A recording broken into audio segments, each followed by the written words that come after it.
This episode of PKA is brought to you by Squarespace, the all-in-one platform that makes it fast and easy to create your own professional website, portfolio, and online store. For a free trial and 10% off, visit squarespace.com and enter the offer code PKA at checkout. A better web starts with your website. All right, so special thank you to Squarespace. They are the best at what they do, so check them out. There'll be a link, an annotation on the side where it says Squarespace and in the description. So yeah, if you're thinking about starting a business, if you're thinking about a personal website, maybe you're a YouTuber and you don't want to be so completely lost that if your channel were ever taken down, they could never find you again, make a website. Check them out. I think it starts at $8 a month, and if you follow our thing, there'll be the instructions in the description. You can get a coupon code, save some money by using the PKA. So make it happen. Make it happen. Support them. Support us. We appreciate you. If you support them, it makes us look better. So we can get sponsored by more people and make money that we don't give you. So, absolutely. And eventually, if that happens, Mercadurker won't be purple like a Smurf with that intense light behind him. I'll be able to afford real lighting. It looks like the tunnel to heaven behind you sometimes. Like, that is incredibly bright back there. I guess the sun's setting. Yeah, the sun tends to do that, but it is very bright in here. The sun might be entering through that window any minute now. It is blinding. There is nothing. It's just like a white burst of energy bursting through. I haven't been the same color in any video. Star. Yeah, in every video of the PKA, I've been a different color every week. Yeah, there's no consistency. I've seen you blue. I've seen you flesh toned. You got kind of a red-blue kind of like you're either red or purple going on right now. I dig it. Fine with that. It's a regal color, dude. So this is our first show. Captain Kirk would do you. This is our first show since the PKA trip. We talked a bit about it on PKN, but that's not everyone listens to PKN. So we're gonna delve into it here. And if so, do you want to do that first and foremost, or do you want to work around? If we talk about it, I think we should do it short because I hate to have too much overlap between the shows. Okay, that's all fair right. enough. Well, I wasn't there, so you're gonna have to start. Yeah, absolutely, Woody. Since you have a special condensed version that you would like to put forward. Well, shucks, I don't know. We went. The first day was zip lining. The second day was rafting. The third day was shooting. I don't know what I'm gonna do for videos. For shooting, I think I've got a good 3 to 5 videos that I'll put together. Some cool stuff. I might take the zip line and rafting and combine it into one. Maybe a music montage of some sort. I'm thinking something similar. Or a voiceover. I'm not sure. A lot of times when I find music, it kind of sucks. Like, you can't use the awesome song that you listen to on the radio. But yeah, back in the day, sitting there in your room, listening. Someday I'm going to be the king of rock and roll. Is that what you were thinking? Put some Elvis on there? Yeah, that was me. I'd listen to Elvis as a child. And as an adult. But as an adult, right. Back when I was 6,000 something. And yeah, I wanted to be the king of pop. But yeah, I'm going to do something similar with the videos. I think the rafting thing wasn't nearly as dangerous as everyone thought it was going to be. It was definitely fun. Chiz fell out of the boat. Chiz fell out of the boat. Dude, the first thing, right? Right out of the gate, we were maybe like a quarter mile down the river, and we went over these big things, and for some reason you were supposed to hit it sideways. I don't know why. Our guide had 10 years of experience. I trust that there was a good reason. And Chiz fell out of the boat, and Kyle nearly fell out of the boat. I saved him from getting wet. Probably. Yeah, and I was like, this is starting off great. And then we pulled Chiz in, right? So it was like I saved Kyle. That's the way I'm telling it. Fuck you, it's my story. And then we saved Chiz. We pulled him back in the boat, if you call that a save. And I was like, this is so wonderful. But after that, we just got really competent at it. We got good. At one point, we got out of the boat and we went through this little underwater cave. That was kind of cool. Yes, that was really neat. They called it the pothole, I think. And Woody went and got under this giant waterfall and walked through it. I refused to do so. It was cold, but it looked cold. I'm glad that I did. Why wouldn't you do it? Because they were going to make you they made you slide down on your butt, and for some reason that seemed really unappealing. They didn't want you walking down the slippery rocks, and they made you do this crab walk down, for a very long distance. And I honestly didn't want to do it. So you didn't want to walk through the waterfall, be like, haha, and then look like a jackass for like 45 seconds as your butt scooting down to everyone. Yeah, With your legs splayed open like a whore. About half the people did it and half the people didn't. In our group, I did it and Kyle and Chiz didn't. And I kind of see where it's coming from. I didn't like doing the butt scoot either, but I can tell you the odds of me falling and like busting my ass if I hadn't butt scooted were way up there at like 90%. Like as a matter of fact, I jammed my finger a little bit just doing the butt scoot. Like it was incredibly slippery, and like it was moss covered wet rocks. It's about as slippery as it gets. But I thought the trip was awesome. Now my next challenge is to make videos good enough that people are excited about the next adventure. I think the next adventure is a survival trip again. Joe fights September 5th. Oh, I want to mention this early in the thing.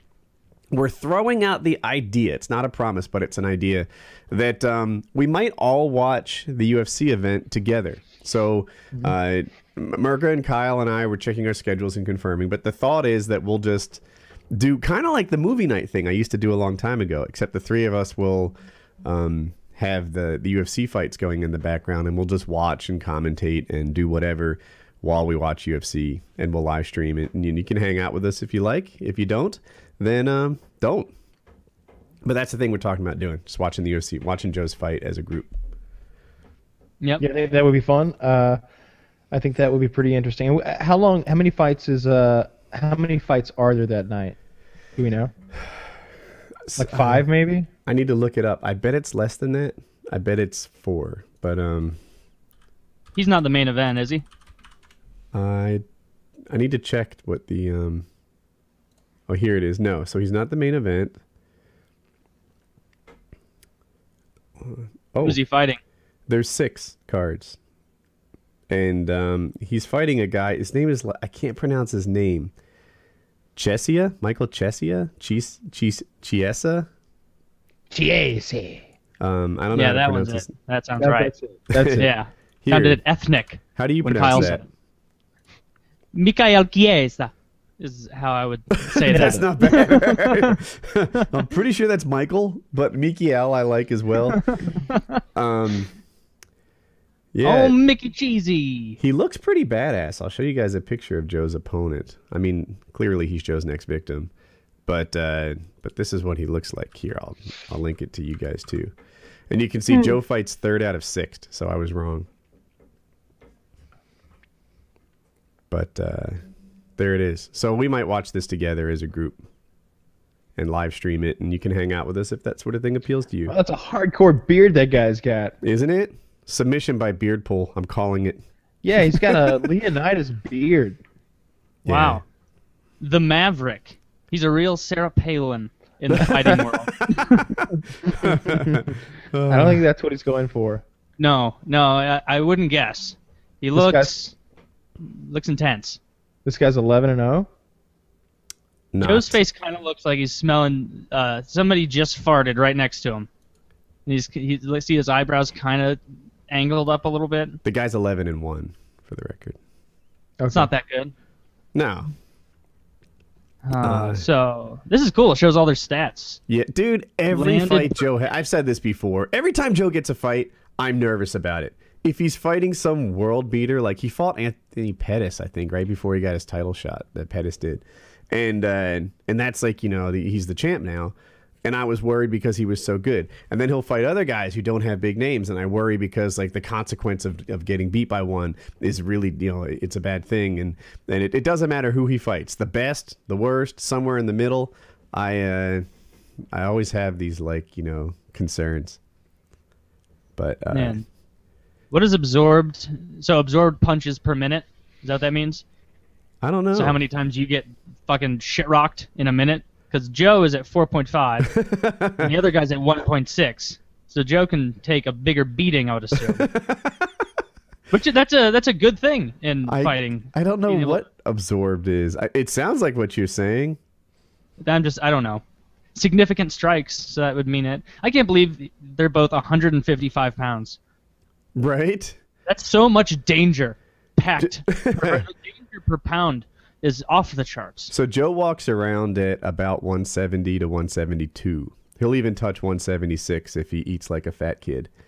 and and then he fights 20 pounds lower than that. Some guys cut more. Like I think Henderson walks around at 180 something, and he'll lose 30 pounds for his fights. Not all in one day, but yeah. Joe's got way better grappling than this guy. Joe actually, I don't know if it's still true. At one point, he had the most submission victories in the history of the UFC. Really? Yeah, and I think he's tied for the most like bonuses in the history of the UFC. Him and a guy named Anderson Silva are tied for the most bonuses. Yeah, and then there's another guy, Donald Cerrone, who also has a lot of bonuses, but a lot of his were in the WEC. And now that they're absorbed and they're the same company, they kind of sort of count it. But dude, in the WEC, the competition wasn't as bad. Joe would have, had the title there or something like it. Yeah. So anyway, oh my God! Look at Overeem versus Rothwell. That guy Overeem. Yes. He doesn't even look real. He doesn't look. That's not a shape the human body can even take.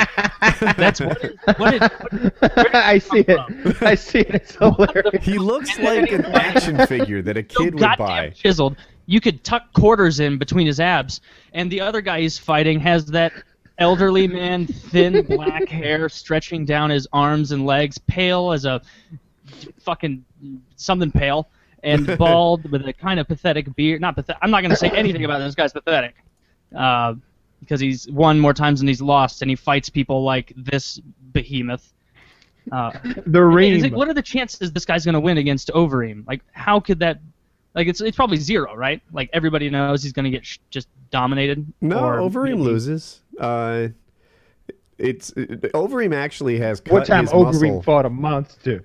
He lost. No, Overeem gets exhausted after one round. That's the thing. He looks like a machine. That guy is the scariest human being. These guys Look at burn his arms. so He much seems to have gas. extra joints or muscles that normal people don't have, like on the back of his arms. The typical knock against these perfect specimens, like we're talking about Overeem, is they're like muscle cars. Yeah, they're cool, but they burn so much gas that after a round and a half, they're exhausted. And Overeem has dominated many first and second rounds only to lose the fight. So if you look at pictures of him right now, he's significantly cut muscle, and he's like, yeah, it's intentional. He just wants more gas in the tank. He doesn't want to be a muscle car that with a half-gallon tank. I mean, he's going to need it. I mean, the guy he's fighting looks like a real track star. The guy that he's fighting, Dude, that guy looks terrifying. He looks I know, like they he'd both do are well terrifying. on our survival trip, right? Like he's got a little fat. He'd eat you 3 hours in to not lose his gains. He would straight up eat you. Ben Rothwell's no joke. He's been in the UFC for a while. Oh wow, look at that record, 33-9. That's that's a lot of fights. Percentage-wise, that's even better than Overeem. So this guy, maybe he pulls this look off. He gets like those hair follicle treatments. Like maybe he's really jacked, but he put on that punchy little stomach and had those hairs put in. So he wanted an elderly Robin Williams look. That guy looks scary. I don't care what you say. The body hair doesn't make him look any less scary, and the fact that he's not all cut up doesn't make him any less scary either. He's scary. Well, yeah, he is scary. Like just even his face. Like, do you really think that if you had to fight either of them, I mean, oh my you really gosh, think one would hurt more than the other? They're like so big. It would just be an awful beating. I think in that scenario, what you do would be to like put your hands behind your back and like run with your chin forward and be like, "Knock me out now!" Because maybe if he just hits you once and knocks you out, it's not so bad. But if you got like into a ball on the ground and they had to like beat you out of that ball, it might be the worst experience of your entire life. That UFC thing they do where they just get on top of you and it's just like you're yeah, they start throwing hammer fists. Yeah, and the guy's just exactly pummeled down there, and the ref's like, "All right," and no, wait, were you about to? Okay, well, let's call. All right, it's done. It's done now. Like that's. If for any reason you had to fight one of those men, you would just want to be really polite about it. You'd be like, "Sir, would you please knock me out quickly? I don't want to scratch you or anything, and make you mad." Sir, I'm sorry for bothering you, but you have to beat me now. And they'd like it in a timely fashion because they're all watching. Or you could just there's no way to win a fight against someone like that. No amount of luck, no amount of anything. Like that's what's so scary about these guys is they're nothing you know or think you know, that's is going to protect you. like in the old day, like in the caveman times, when like being that big was a big advantage. It would be hard to deal with the next tribe if they had one of those guys. Yeah, they had that guy, Overeem, and what's his name, Rothwell. They would have huge harems of women. Yes, in the old days they'd have like 50 women, 60 maybe, like each, and we'd all have like one or two ugly bitches like hiding out in the shitty caves, and they'd have like a cave palace up there getting lots of cave pussy. And anytime we came close, they just beat the fuck out of us and probably rape us because that was the thing at that time. That was the thing. That was a big trend. Yeah, they'd throw a raping on you to humiliate you, and they give you a disciplinary raping. Yeah, they give you a cocking down, as they called it at those times. Yeah, that was the standard punishment. What's this we just selling to?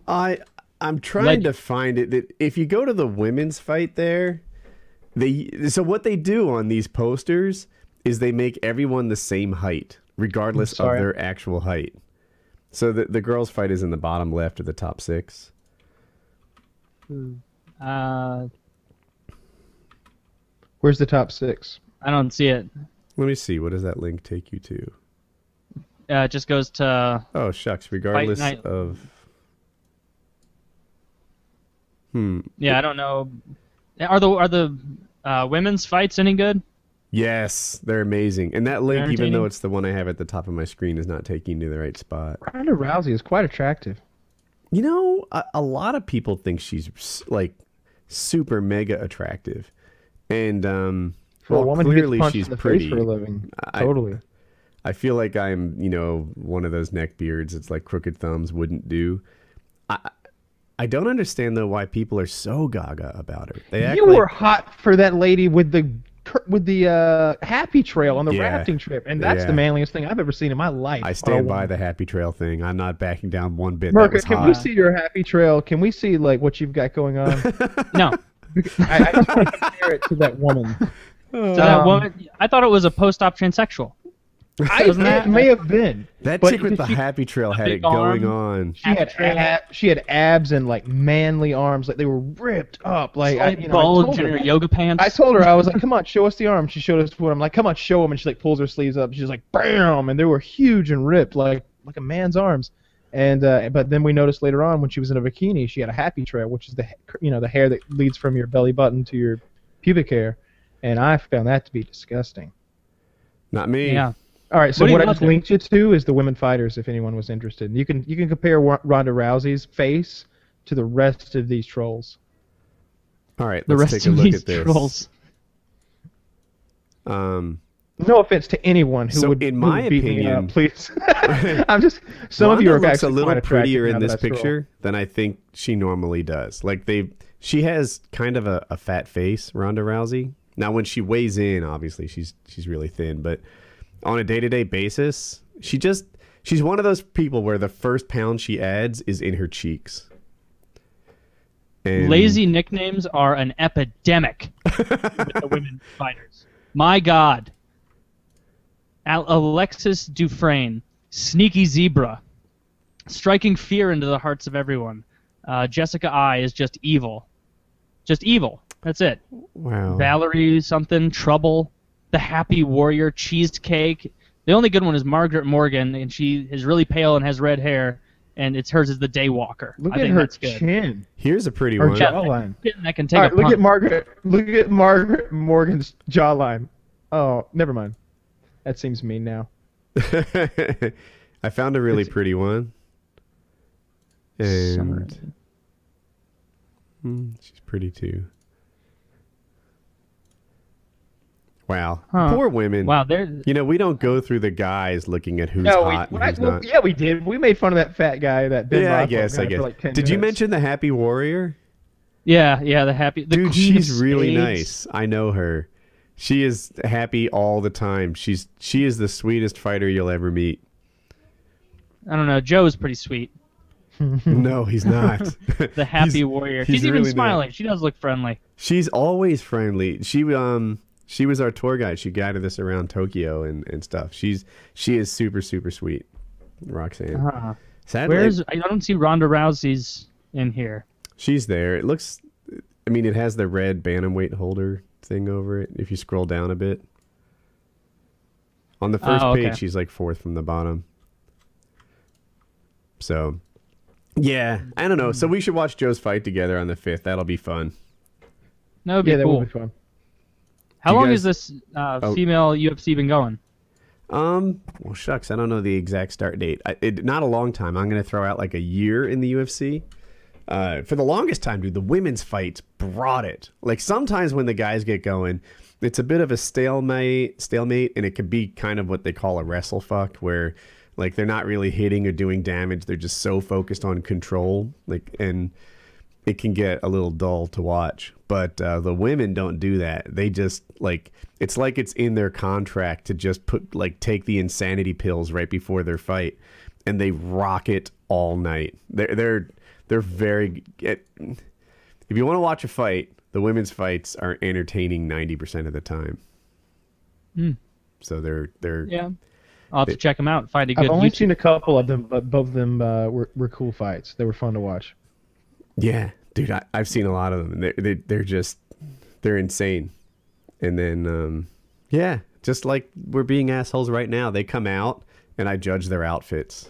Like Ronda Rousey always wears something great. You know, she's got like I guess boy shorts would be the right thing to call them. You know, like in girls' underwear, they have boy shorts, and she has like a sports bra type top on. Usually she doubles it up in case one slides out of place, and that's a good look. Some girls come out wearing shorts. It's ridiculous. I've seen crazy like wrestling singlets. I've seen like head to toe lycra.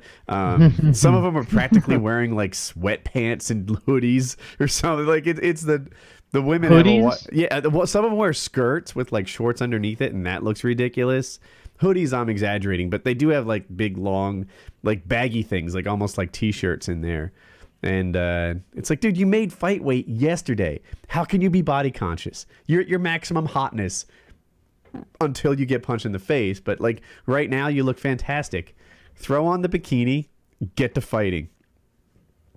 I don't know. I mean, the boy shorts are. I like those. Yeah, I think they look great. That to me is the best thing they can wear. I think that's doing it right. Yeah. Because a lot of the men wear those little goofy, 70s swimsuit looking things too. Yeah, like big versions of it though. Like they don't wear like genuine banana hammocks mostly. Sometimes they look like it's that thing that Daniel Craig was wearing when he came out of the water in James Bond. Like basically boy shorts as well. Yeah. I don't. Oh, I actually know what you're talking about now. Yep. Yeah. It clicked. So we got another thing to jump to here. Yes, I've got a couple of topics here. I'm not sure which one to go to. I immediately want to go to the self-Brazilian waxing video we found on YouTube, but that's literally X-rated somehow. So how about not even R?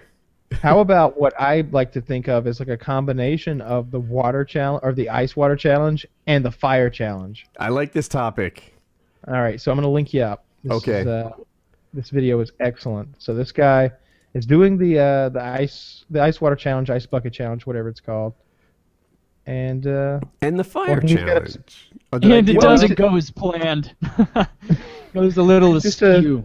He's got a little twist on it. So I'm queued up at 0 seconds. If everyone else, I am too. Is everyone ready? I'm queued. Yes. 3, 2, 1, play. I'm gonna do it. I'm gonna nominate. This guy even sounds hammered. He's a Rhodes Scholar. And Carson Jones. Yeah. All He's right, got a red, white, and blue Stars and Stripes vest on, holding the Confederate Stars and Bars flag. Just lit his head on fire. Oh shit! And this guy ran over with a kitchen trash can with a paltry amount of water in it. Half-ass tossed it on him. Yes. And now he runs off screen screaming bloody murder about his now aflame body. Yeah. Oh. What did he just say? Is my hair all gone? He has more hair left than you'd guess. I just almost died. Wow. Dude, my hair's up. Yes, your hair is indeed a little messed up. Oh, man. What an idiot. What a complete idiot. That was awesome, though. I'm glad he combined the two, and it went as planned. Like, that was really fucked up. He almost died. Yeah. I bet his hair really is fucked up. bet he's gonna have that weird, lines of burn marks skin on the top of his head. So when he goes bald and he's older, it's gonna look like he's a friar with those weird lines. I've seen this a couple times. I saw a guy do a pepper spray thing one time, and he didn't have any water near him. Like, all he had was, like, one thing of water, and he was just like, glug, glug, glug, glug. Oh, that didn't fix it. Yes. And now he's blind, and he's just like, help me, dude, help me. And his friends won't help him, and he's just stumbling around blind. For some reason, I thought, like, the first time I watched it, that he had a pool nearby he would jump in. But yeah, no. He looks like he has a pool. No, he had... It'd be an above-ground pool, of course, but he'd have a pool. But yeah, instead he has his friend, who is no smarter than he is, just, badly pour a kitchen trash can on his head. Just donate some money, which this guy clearly doesn't have because he blew it on his Stars and Bars flag and his cute little vest.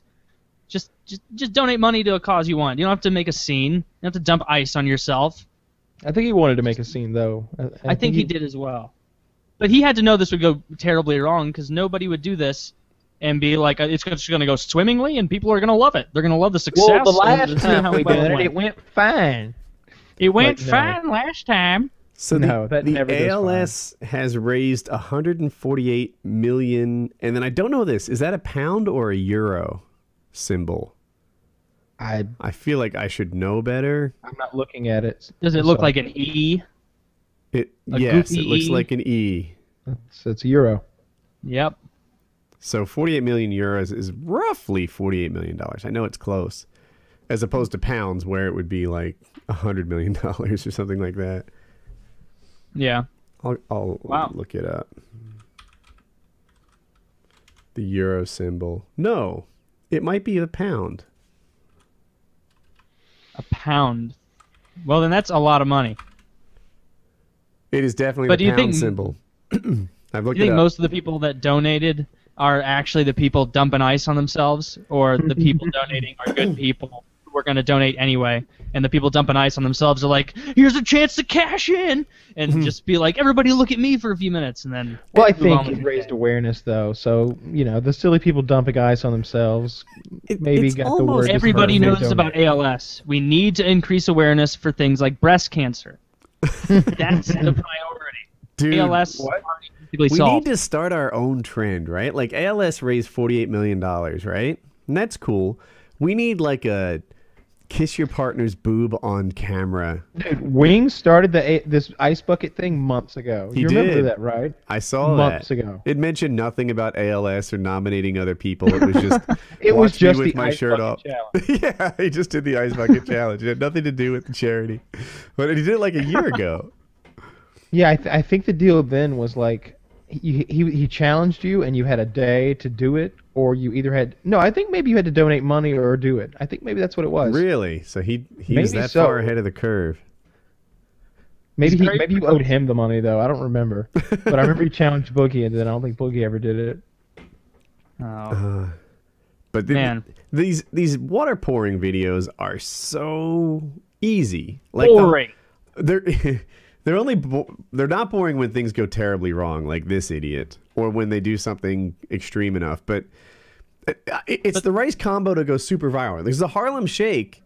At least you needed like 15 people together, or I don't know, a good amount of people, and you had to put it to music, and there had to be like a couple of takes when the bass drops, and some cutting and video editing. This is just literally done with like a cell phone. You just point your thing, pour water on someone, and you've got a video. And there's no way it can go wrong. It's not like the fire challenge where it's like, oh, let's watch and see how this pans out. It's like there is no conceivable way that it could end interestingly. Unless they are horribly allergic to water, or their friend threw a bunch of tabs of acid in there first and threw it in their face, and they're like, you're going to be tripping for ALS in like 40 minutes. And that would be fun. People try to one up, and it makes it go wrong. Like I saw a guy stand behind bleachers, and so there's a girl up top, and she's not strong enough to handle this amount of water, so all the water misses him. And he's like, you missed me. And then comes this giant like bucket large enough to wash a dog in, falling down, and it hits him in the head. That was kind of funny. Like every so often one goes wrong. It's funny how many people aren't good at lifting a bucket of water. Like they've never done it before. And more so, how they can't estimate what they can lift, you know? If I saw a garbage can filled with water, I'd know how much I'm going to struggle with it. But these people have like 16, 30 gallons of water and have no idea that they're going that it's not The going to utmost work. confidence Water in is 8 themselves. fucking pounds per gallon, people. If you've got more than 10 or 20 gallons, you've got a load. Yeah. Yeah, a fat load of water. That's how I do it. You pick that up. Yeah. I would like to do one, but it would have to be a really big one. I would want to do something really cool and big. There would need to be thousands of gallons of water and lots of people. Dude, that would kill you. You can't just dump thousands of gallons of water on a human being. I know someone. I think someone's in critical condition or dead from that right now. Actually, I think they had a plane drop water on them. Not a It good must idea. have dropped it from a low altitude or something. I'm just guessing. Because I think It's if he higher was... than it should have been dropped. Say that again? It's higher than it should have been dropped from. You know, it's in a plane. I go Like, the it's other gotta way. get some...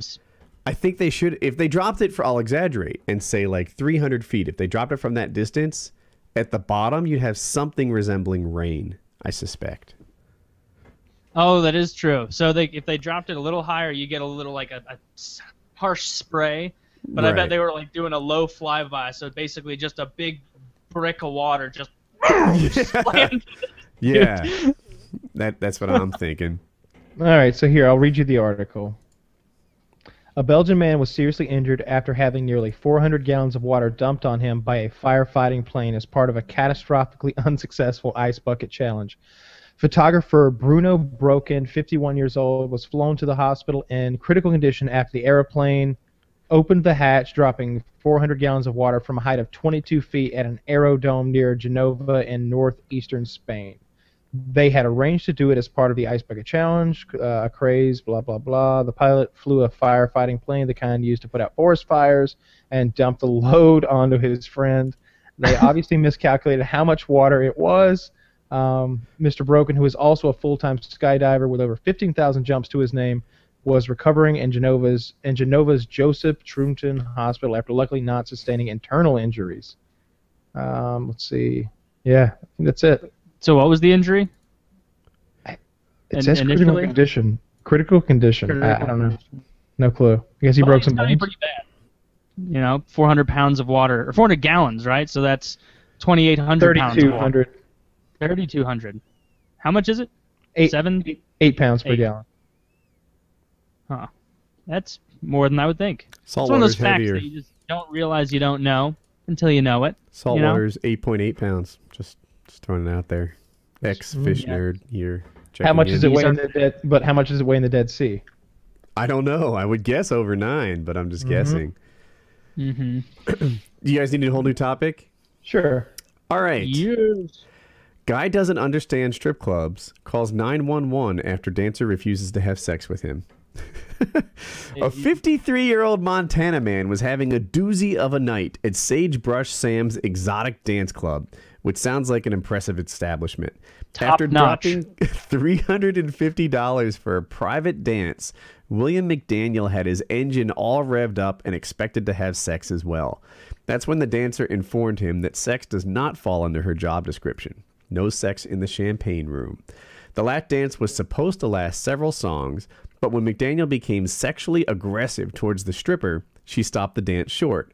He demanded a refund, but the club wouldn't give it to him. That's when he got so peeved, he called 911 to register a consumer complaint. The I'm police... taking this up with the Better Business Bureau. Yeah, so that the police arrested McDaniel for solicitation of prostitution because he felt he was ripped off by the bar. He paid $350 for the sexual sexual acts that didn't occur, and then $550 in bond. So it cost him $900 that night, and he didn't get laid. What a jackass. What a complete... How do you exist in this world for this long and not realize that, you know, you're not going to get laid going into a strip club? Was that his first time?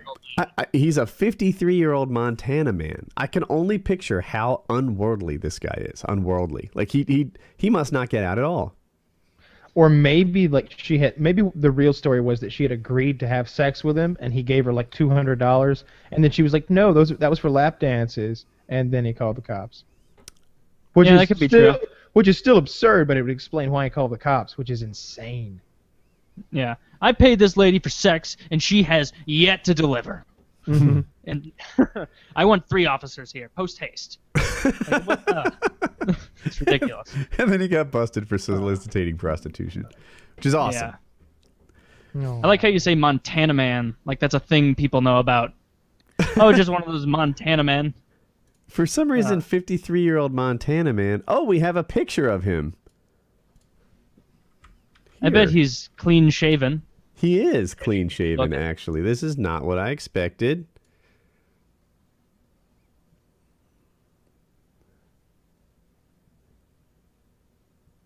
You know what? Just looking at this guy, I believe him.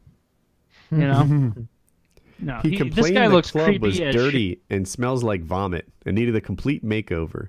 Even the stripper pole looked like it was going to break loose from the floor. Cleanliness and attitude need to be addressed. I will not go back. Well, this man is I will not. is going to vote with his dollars because these strippers wouldn't have sex with him.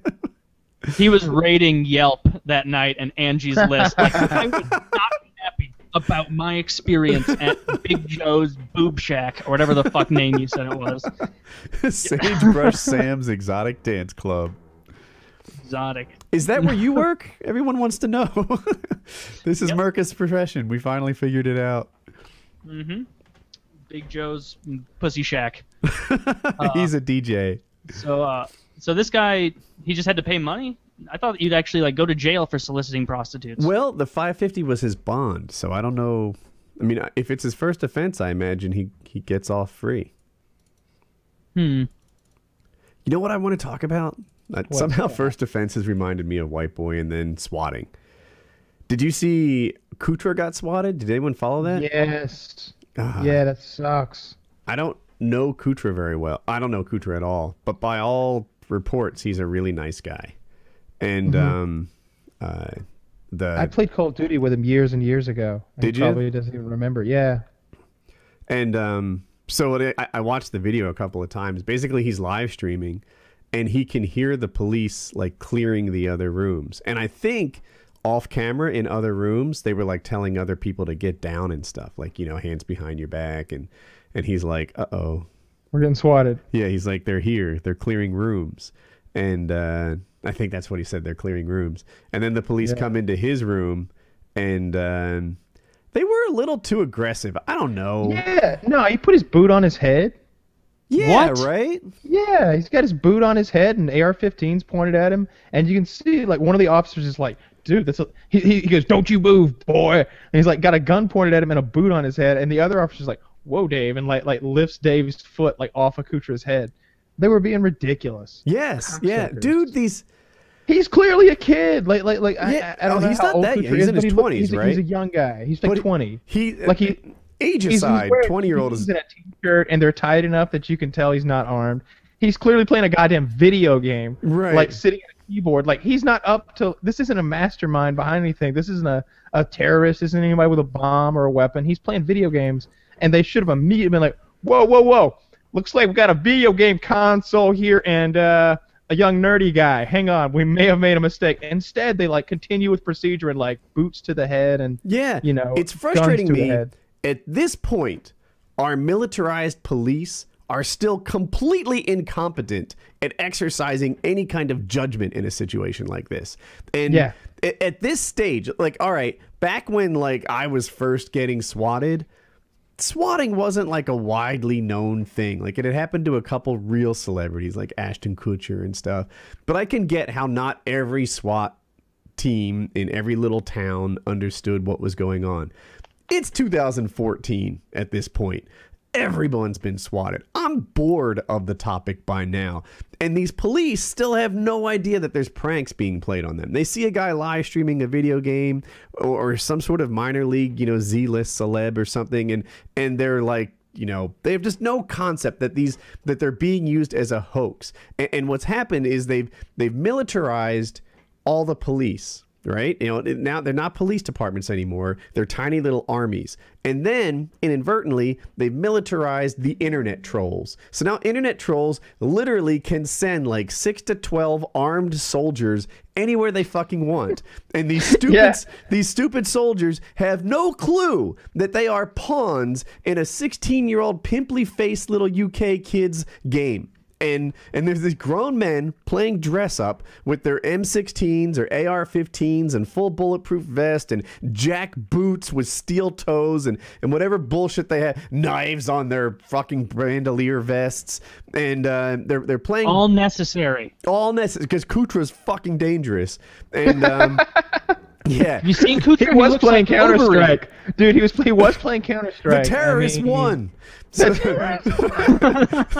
That was funny. Yeah. The computer keeps going. The terrorists won. The terrorists. Did it say that? Yeah, it did, right? Yeah. But it frustrates me that our little police, our local militaries, is what they are now, are incapable of exercising judgment in so many of these scenarios. Now, to my police's credit, like, you know, they cased my house for an hour and a half the first time I got swatted and kind of figured out that it was a hoax before they, you know, rammed down the door and cleared rooms and stuff like that. So what happened was they were hiding in my yard. People know this. And someone in my family got up, went to the bathroom, and went back to bed. And they said that it was a hostage situation where I'd killed some of them and the rest were hiding and stuff. And they're like, that's just inconsistent. And like getting up, going and going back to sleep isn't consistent with hostage behavior is what they said. So if these were the cops at Kutra's, they would have been like, look, you didn't get one of them. Then we have to get in there and save the last one. You're safe now, little girl. But too often these SWAT teams, like if I'm on a SWAT team at this point, I understand that I might be a pawn in some pimply-faced little kid's game. Here's the thing. SWAT teams don't get called out that often. Most of these guys have never been called out, I would think. Yeah. Or if they do, it's really rare. They're not like the police that get a call every night. It's rare, right? So when you get a crazy call like that, like there's people getting executed at in a residential area, think twice. Right. It's probably a prank. Mm-hmm. Like, I mean, you know, do your job. But when you get there and everybody's really shocked to see you, maybe, you know, take a breath and go, is it possible this is a prank? Oh, really? All right, then. I'm not going to beat you all to death, then. All right. It's rare, given that like each individual SWAT team maybe hasn't seen it, but it's common enough that I feel like it's in the news all the time. If I see CBS cover a story like this, it's the third or fourth time they've ran this exact same story. You know, and if you're in the job of being a fucking wannabe military dress-up police SWAT team person, then you need to be aware that this is a common thing and just view it with skepticism when when someone calls with one of these extreme, outlandish scenarios. And then I get the whole treat everything, you know, like you can't just dismiss it or disregard it before it starts. But on the other hand, walk in there with a little bit of skepticism. You know, exercise some judgment along the way. Because they're going nuts. You walk in and see all that scene panning out of him playing a video game. Mm-hmm. There should have been one person like, wait! This could be a ruse. Yeah. And then this could be an elaborate prankster. Or not really elaborate. Not really elaborate. They searched him and sat him down and like these people don't understand.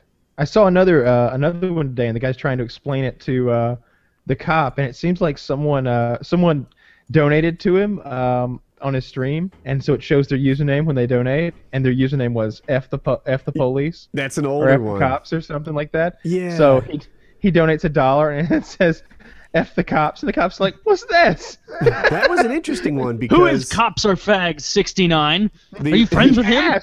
He asked that question. The guy's like, I don't know. He's like, you know. That frustrated me. So I know this one well. First of all, it took the cops a long time to figure out that the streamer didn't call the cops there as a prank on himself.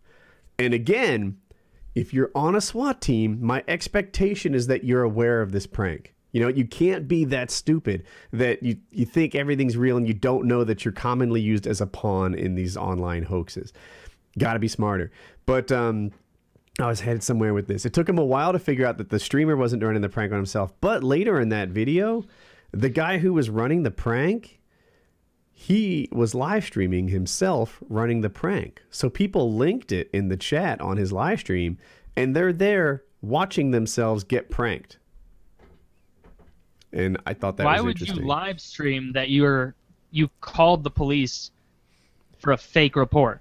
If I remember it right, that guy was in idiot. England, and I think he felt untouchable by some local police department in the U.S. That's probably I true. think we should conquer England. Take it back. Show those redcoats what's what. They don't got shit. Now, anymore. if these SWAT Take the teams were pounds. hardcore, they would take the fight now to England. Like that's what they should do with all this militarized equipment. They should take the fight over to England with their equipment. Get that guy. Exactly. They'll have to go up against brightly colored, musket-wielding Trumpy fucks. No, they don't have muskets. That shit's illegal. They have batons.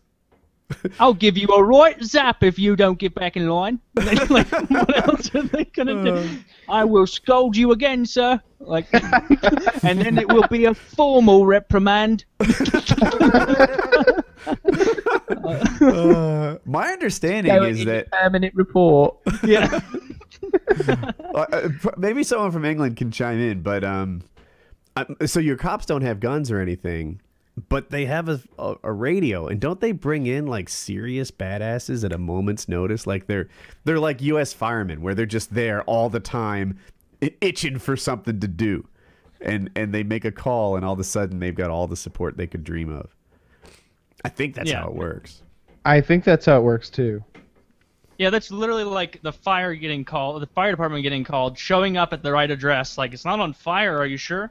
Get the hose anyway, we don't know what's inside. And they just start blasting outside, shooting through the windows. But, yeah, that's silly. Yeah. What other... Are you looking for a new topic? I was looking for a link that I found earlier. So I have the... this one's actually beat me to horrible. it. These poor people in Tanzania. You want to talk about that? Bring me up to speed. All right. So the albinos. Oh no. Oh, it's on Vice. So apparently in Tanzania, it's widely believed by the people there that albinos' body parts have magical qualities, and everyone knows that. What's your point? Apparently, and so albinos are being hunted down and chopped up for their body parts. Like this 15-year-old girl's right arm was cut off below the elbow by these three men, and sold for $600 or something like that. $600?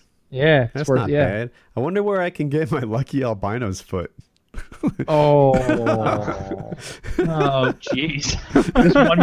This one man, apparently he had a large patch of skin excised from his torso, as well as a hole bored into his abdomen.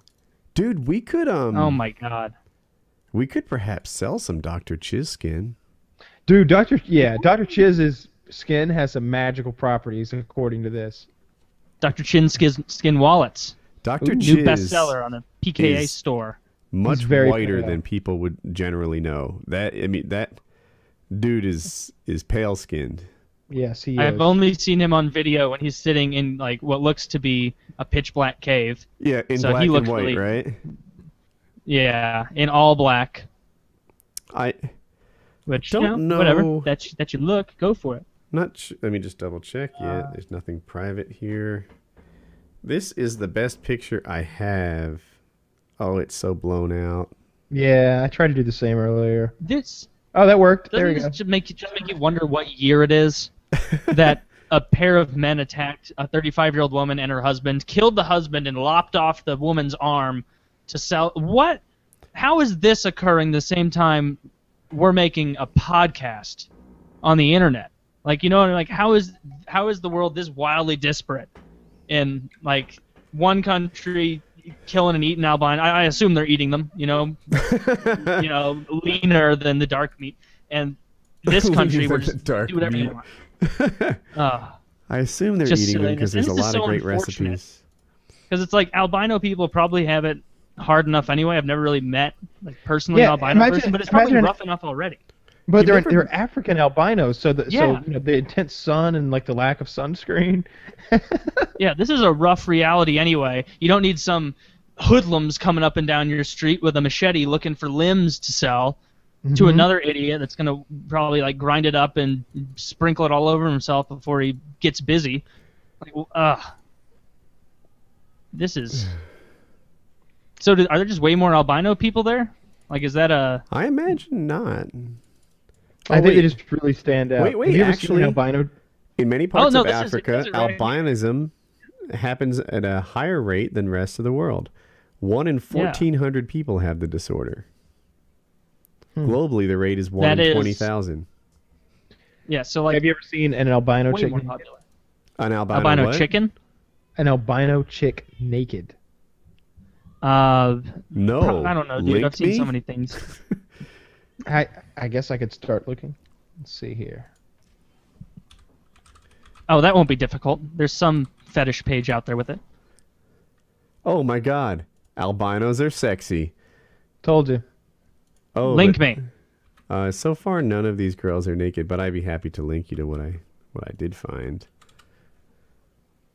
One of these, I'm pretty sure, is actually a puppy. Here's albinos are sexy. Actually, you know what? I need to preview these, so once I get to the puppy, I'll stop. I'd hate to go not safe for work on. Here's a zebra.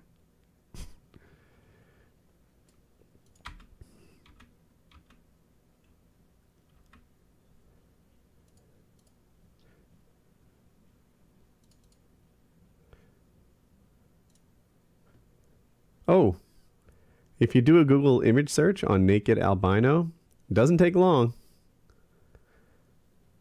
Does not. That's what I did. Huh. Yes, I have now seen a naked Doesn't albino.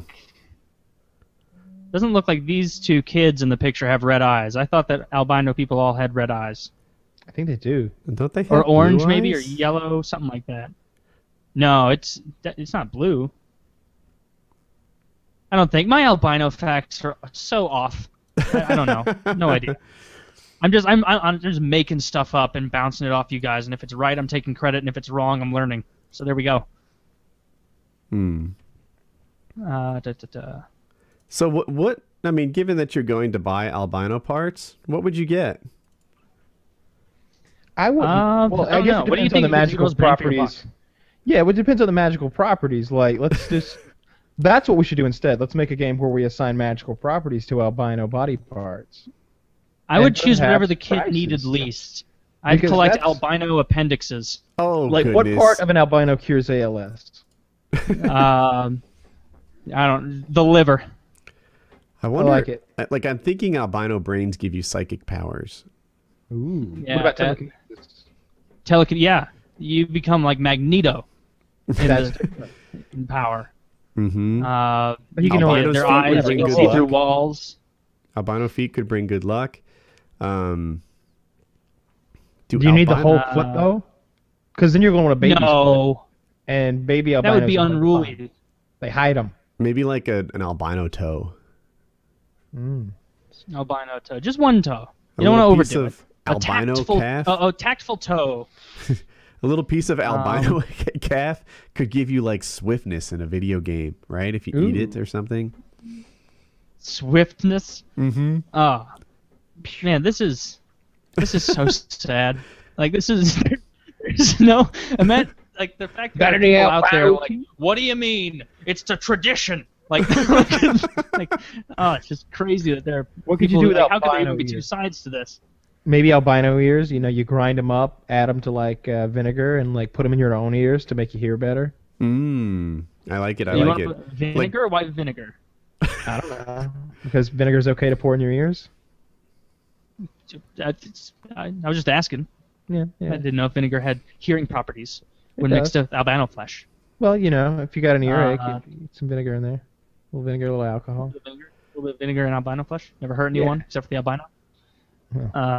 Except for the albino. I can't believe how much more common it is there. They said 1 in 1,400 there, 1 in 20,000 most other countries. That's weird. Wonder why. I I don't I'm know. guessing it's genetic, and genetic densities like that can tend to remain if people don't travel. Just making stuff up, but throwing it out there. Lots of inbred people there. That's what I'm thinking. You think? I think the Tanzanians are only fucking other Tanzanians, and that's why there's 1 in 1,400 of them end up being in somebody's ashtray somewhere. Oh. That's Jesus. right. They're smoking albino people. Remember that Insane Clown Posse song I was talking about where they were smoking people's hair? Yeah. I bet they smoke albino hair. I bet that's a thing. I'd smoke their hair. Man. With it says the annual income there is less than $600. So really, year. that arm, I guess So that's that how albino annual that Wow. arm was a whole year's income. Imagine if you could just run down the street, lop off someone's arm, and then just go sell it for a whole year's income. There would be a lot of armless people running around. It Tons says of that armless people. an entire albino body is worth up to 75 grand. Imagine if you had a fat albino. Oh my God. That's what you do. You capture like the albino and you fatten them up, and you double your money that way. If you've got twice the albino, maybe you get 100K, 120. I don't think that's how it works. I think there are key pieces please. that they want, and they don't want a bunch You're telling me of fat. that we're at the albino auction, right? And I got 2 albinos. I've got one that looks like Woody's Gamertag, and I got one that looks like Wings of Redemption, and they're both $75,000. Who are you gonna buy? The wings. I really I gotta would say. buy. I mean, nah. Are patches of albino You can skin worth sell anything? the skin. He's 2 Woodies. Only 2. Actually, yeah. From a money standpoint, you'd have to go with the fat one. He's got the surface area of, he's got a lot of surface area. So I think that would be worth a lot of money. I think his heart must be huge. That would be worth more. Yeah, start a new business, albino parachutes. I didn't see. He weighed himself yesterday as we record this. What did he weigh in at? This is one of those things I don't want to get it wrong. It needs to be exact. Yes, that's a good point. People will be very critical. No, people are pretty understanding about mistakes. I've noticed. I believe he lost a small amount of weight, like either a pound. I believe it was less than 2 pounds, but more than a pound. So somewhere in there. In fairness, the weight that he was coming from was kind of an artificial weight because he dehydrated himself by using X-Lax. So while he only lost, we'll say, 1.5 pounds, hypothetically, if we have this right, of body weight, he may have lost like 2 or 3 pounds and just didn't X-Lax for the weigh-in this time. I don't know. I don't know if he pooped out that much. Is X-Lax really that effective? I've never taken it. X-Lax. I've never taken I any haven't. laxative. I haven't either. Damn it! So uninformed. How have you not ever taken a laxative, Woody? Old people have tons of problems with that kind of thing. I once had a colonoscopy, and I had some sort of medical grade super laxative, which, like, oh Lord, they could. I mean, you are didn't stand a completely chance. empty in one night, and you're just peeing out your butt for hours, and they make you like keep drinking on like a regular schedule of like this mega laxative. It is it was a truly horrible thing to do. Sounds awful. Yes, and my wife insisted. She's like, you turn 40, you have to have a colonoscopy. And I'm like, I'm looking online. I'm like, some people say 50, honey. Let's go with that. But apparently, hey, Mom. So my mom had like a polyp or something like that, which makes me a candidate to, err towards the 40 side. And whatever. It was an argument I lost. So I had a colonoscopy. And when my colon proved to be healthy and vibrant, I thought like I'd get an I told you so out of it. I thought Vibrant? Yeah, that's how I'm going. Yeah. Well, Your colon is vibrant. my colon is fantastic. Best colon on YouTube. Okay. Healthy sheen. Didn't you put that video up? Did you put that video up? I your did. colonoscopy? We actually did it wasn't a video of the colonoscopy, but they did give me like 4 still shots from different areas of my colon. Man, why didn't they get you that video? So I mixed in the still shots into a Wife Wednesday with Jackie. And every so often she'd be like, hit him with a picture. Like, here's my colon. And Yeah. So anyway, in my head, it was like I was right. I didn't need it, and in her head, it was still a good call, even though I have. I don't mean to brag, but my colon is spectacular. Well, look, getting back to the wings thing, I don't think you should be worrying about. The X-Lex thing seemed insane to me, though many of the things he does. Oh, did you hear him say? So here's the thing, and here's why I love watching Wings videos. He said this. He said that the reason he couldn't show the scale is because if he leaned forward to look over his belly, it would put more pressure on the scale and hence way more. So apparently he's able to bend the laws of physics when he leans forward. He can actually create mass on the scale. Mass. Yes. No, see, Einstein, you were wrong. Wings is right. This is why I think Wings is right. Because I tested it already.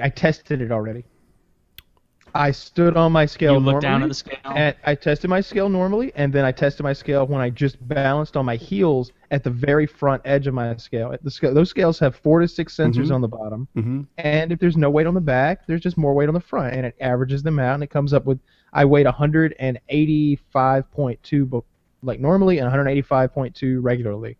So on my scale, which or I wasn't when I happy did the crazy with, thing. On my scale, I think if I go to my toes, I'm actually lighter, which is the opposite of Wings, but still different. And if I go to my heels, I'm heavier. And what I've started to do, well, I have a new scale. It's still in the box. I haven't used it yet. But to make it a short story long, I asked Lozon what scale to buy because he's a guy who really needs to know his accurate body weight. And he went out there, and I think he tested it by standing on it like 3 times in a row or whatever. And it was within 0.2 pounds every time. But with my scale, like if you lean in different parts, you can get different weights, and it was hard for me to know like how I'm trending because it'd be as different as over a pound, you know. And so that's why I bought a more high-end scale. Maybe Wings is in the same position where, you know, if he puts too much weight on his toes, he gets a different weight and stuff like that. But I don't know. It's. If he loses 1.5 pounds or ideally 2 pounds every week, he'll be down 100 in a year, and that's a significant weight loss.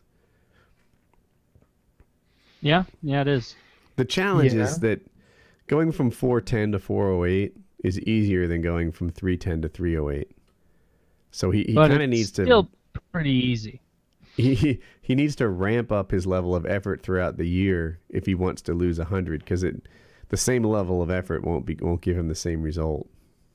It definitely could if he just ate less. Like if you, I don't think so. If you eat healthy, you can not walk and just lose weight. True. If he just goes less than his. What I'm saying is, I think to maintain a 410 takes a lot of calories, more than 310. So he could cut to like a 300-pound level, and he'll ease up on like 303 to 300 over the course of 2 months. Whereas he'd be dropping a lot. Is that making sense? You know, he should be shedding it more easily now than he will 100 pounds from now. But I don't know. It has to be cheat days, right? And I think I didn't see the comments on his last video, but I heard they're getting harsh again. Is that right, Kyle? Didn't you saw him? Yeah, he was getting some flack after the last weigh-in I saw.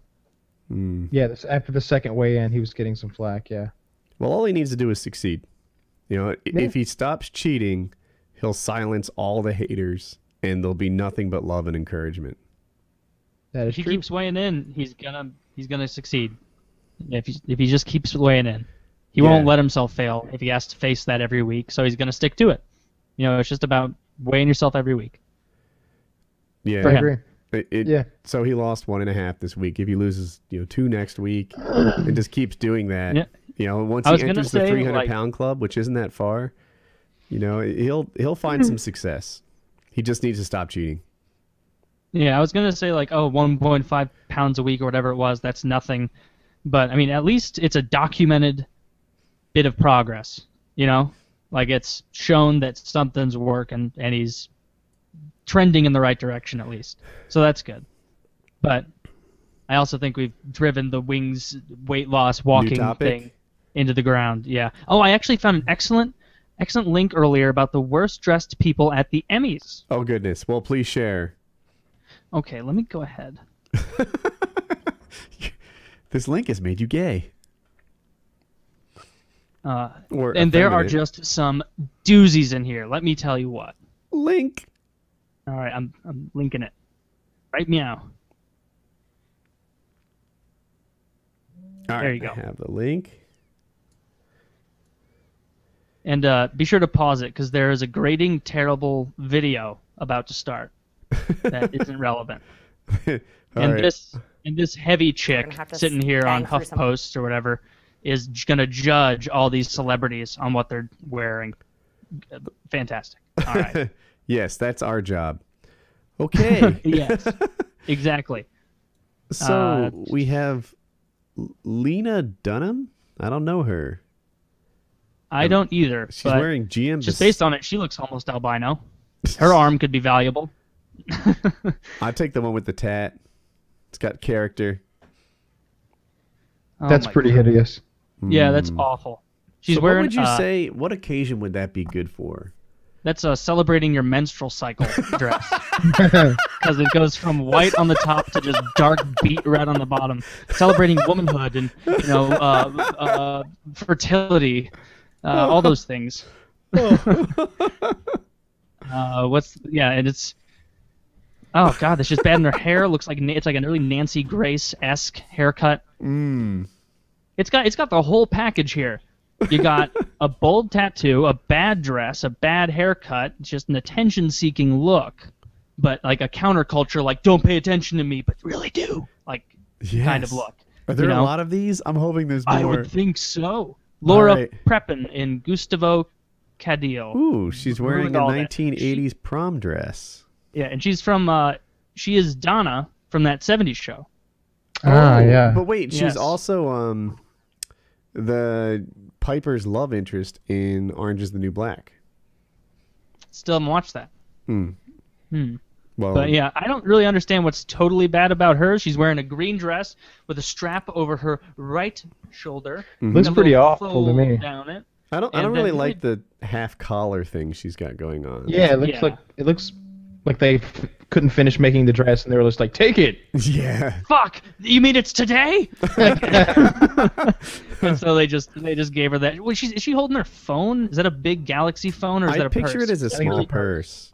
Yeah. I wish it would have phone. It'd have been funnier to make fun of. But she's clearly wearing heels, and she's probably too tall for that. I don't know. I just had to think of something petty to judge her for before we moved on. Let's But go to really, the I next don't, one.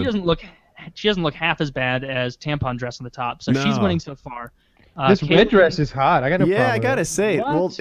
in fairness, the woman wearing it is would look good in anything. Yeah, Kaylee Kuko Sweeting. It's the Big Bang Theory lady. She's wearing a wonderfully colored and patterned Valentine's Day themed dress.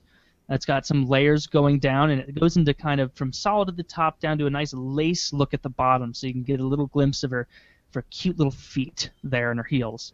I really don't think this is bad. I think this one was placed here because the author is kind of frumpy and is really pissed that this chick is pulling off this ugly dress and looking good. That's what I'm thinking. If you That go to is the next exactly what one, happened.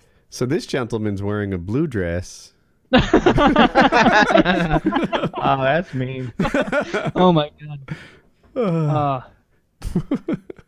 After 2 years of hormone replacement. The worst part is she's not bad looking. This is just an awful picture of Yeah, her. that's a terrible picture. She doesn't look like she would look mannish at all, but it's just the way her face is held. She's got her lips pursed, so it makes it look like her mouth is almost closed, but also you can tell that her bottom lip's covering up most of her bottom teeth. So she's really got her jaw hanging down pretty far, so it gives her a long horse face look. When really, I guarantee she doesn't look like that. I've got no problem with Christina Hendricks down here. I don't know if you guys know her, but she's the redhead from Mad Men. Those tits are gargantuan. Yeah, this is another jealous one here. Yeah, if they could, and I mean, the Christina fact that she Hendricks found a isn't hot. dress to cover those things, I'm impressed already. Yeah, you would need some albino magic to cover those. That body Yeah, type, it's like- actually, I don't like. You know, I've said many times there's like a lot of ways to be beautiful, and that's true, and there's someone out there for everyone, but That's not true. she's put out there, yeah, I don't know, but she's put out there as like her role in Mad Men is one that I think Scarlett Johansson or Jennifer Lawrence or Emma Watson or, did I mess up her name? Johansson. Shit. So, but like whoever the it girl is, right? Like, you know, the one that's held up as the Hollywood sex symbol of the moment should fill. And the fact that she is like the irresistible must-have girl of Mad Men, for me, it's a miscast. Because I mean, I think she is incredibly hot. Yeah. There is no reason she should be on this. She's got that, like, she's got a real curvy hourglass figure, not like a I'm fat and need to rationalize it curvy. Yeah, like she's got wide hips and like double D boobs, and the rest of her is normal. Thin waist. Like, she's a very attractive woman, and that's hilarious she got put in here. As if anyone looking at this is like, that dress is hideous. If you idiots haven't figured it out by now, I'm not talking to you two, everybody who writes on these, it's not the dress, it's the person wearing it. If you're a big, ugly fuck, any dress is going to look bad on you.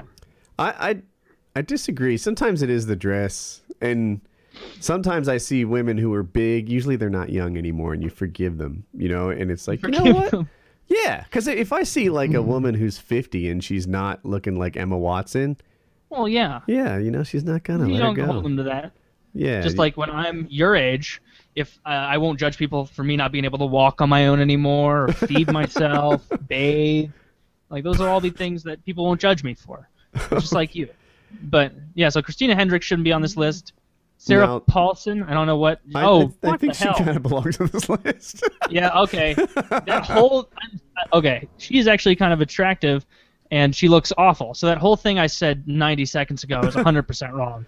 Yeah. Not right. Yeah, she deserves to be on this list. She's wearing a black dress, and it looks like they just got lazy and wrapped some kind of chicken wire with a bunch of little felt red spots in it around her. Like, it's just a curtain of chicken wire and red felt stuck in there. It looks terrible. And she's got a really smarmy, confident look with it. Like, I know I look good. No, you don't. And your hair's too short. You know what? That dress might look pretty good without the chicken wire. Like, I'm looking at how it fits her top and stuff. She has a good shape to her. Mm-hmm. Yeah, definitely. It's she just needs to dress. not listen to whatever gay guy said that would be fabulous. Yeah, she looks like a fishnet that caught a bunch of tiny red fish. Ooh, the next one's Zooey Deschanel. Let's see her. Zooey Deschanel's just wearing a regular pink dress. Her name is Deschanel? Yeah. Okay. She looks fine. Yeah, she looks fine. The bottom of the dress looks goofy, like it's like a That's tube. the problem. Like, it should be shorter or just tighter on her legs or both or something. It should be. It's like the top half is a lovely dress and the bottom half was stolen from her sleeping bag. Yeah, that's exactly. Like she's jumping around at a kid's sleepover. Now, Katherine Heigl looks like Maleficent or something. Like, she looks like the bad guy from, like the evil queen from something. With She's that pulling it off to me, though. Yeah, totally. She's got she's very attractive. I don't know this is a great dress to me. Like I would put this. I think this dress looks great. I don't understand what's wrong with this. This whole list seems to be a jealous raving of this person who wrote it. Well, you do remember the author, right? That I do. Yeah. I do. Oh my god! And then you've got Mindy Kaling down here from The Office, who. Okay. All right. When did the waist become right under the tits? You're not fooling anyone. You don't have some weird biology we don't. Don't try and draw my eye to the thinnest part of you and pretend that's your waist. Nonsense, Mindy. You were funny in The Office. No need for this. Well, you know what? With what she has to work with, this dress isn't bad. I'm sure that she went into this show completely body conscious, aware of how many pictures there'd be and internet jackasses talking about her. And you know what? Like, all right, so obviously this is a woman who appreciates her Oreos or Chips Ahoy or whatever her vice might be. But in terms of, you know, rocking what she has that night, it's almost best case scenario. And it seems she doesn't really look that heavy. It seems like it's difficult for Indian women to have a low fat content. That's the point. Low body fat percentage. Merca, she doesn't look that heavy. She is, right? They've made it seem like her belly's at her rib cage, and it's really not. It's really hidden underneath there somewhere. If you look at those shoulders and like above boob fat and her arms and her like face, right here. Yeah, you're right. It's not a thin woman. It's just a dress that is best case scenario. Oh, this whole list is tomfoolery. I actually like her. I thought she was funny in The Office. But that is the end of the list. I Really enjoyed going through it with you guys, getting your feedback. Glad it meshed up with mine well. Hey, you go to the red carpet thing and look at picture number 2. Red carpet thing. It's right underneath that Mindy. Oh. It's a woman in a black dress. Yes. See? Oh.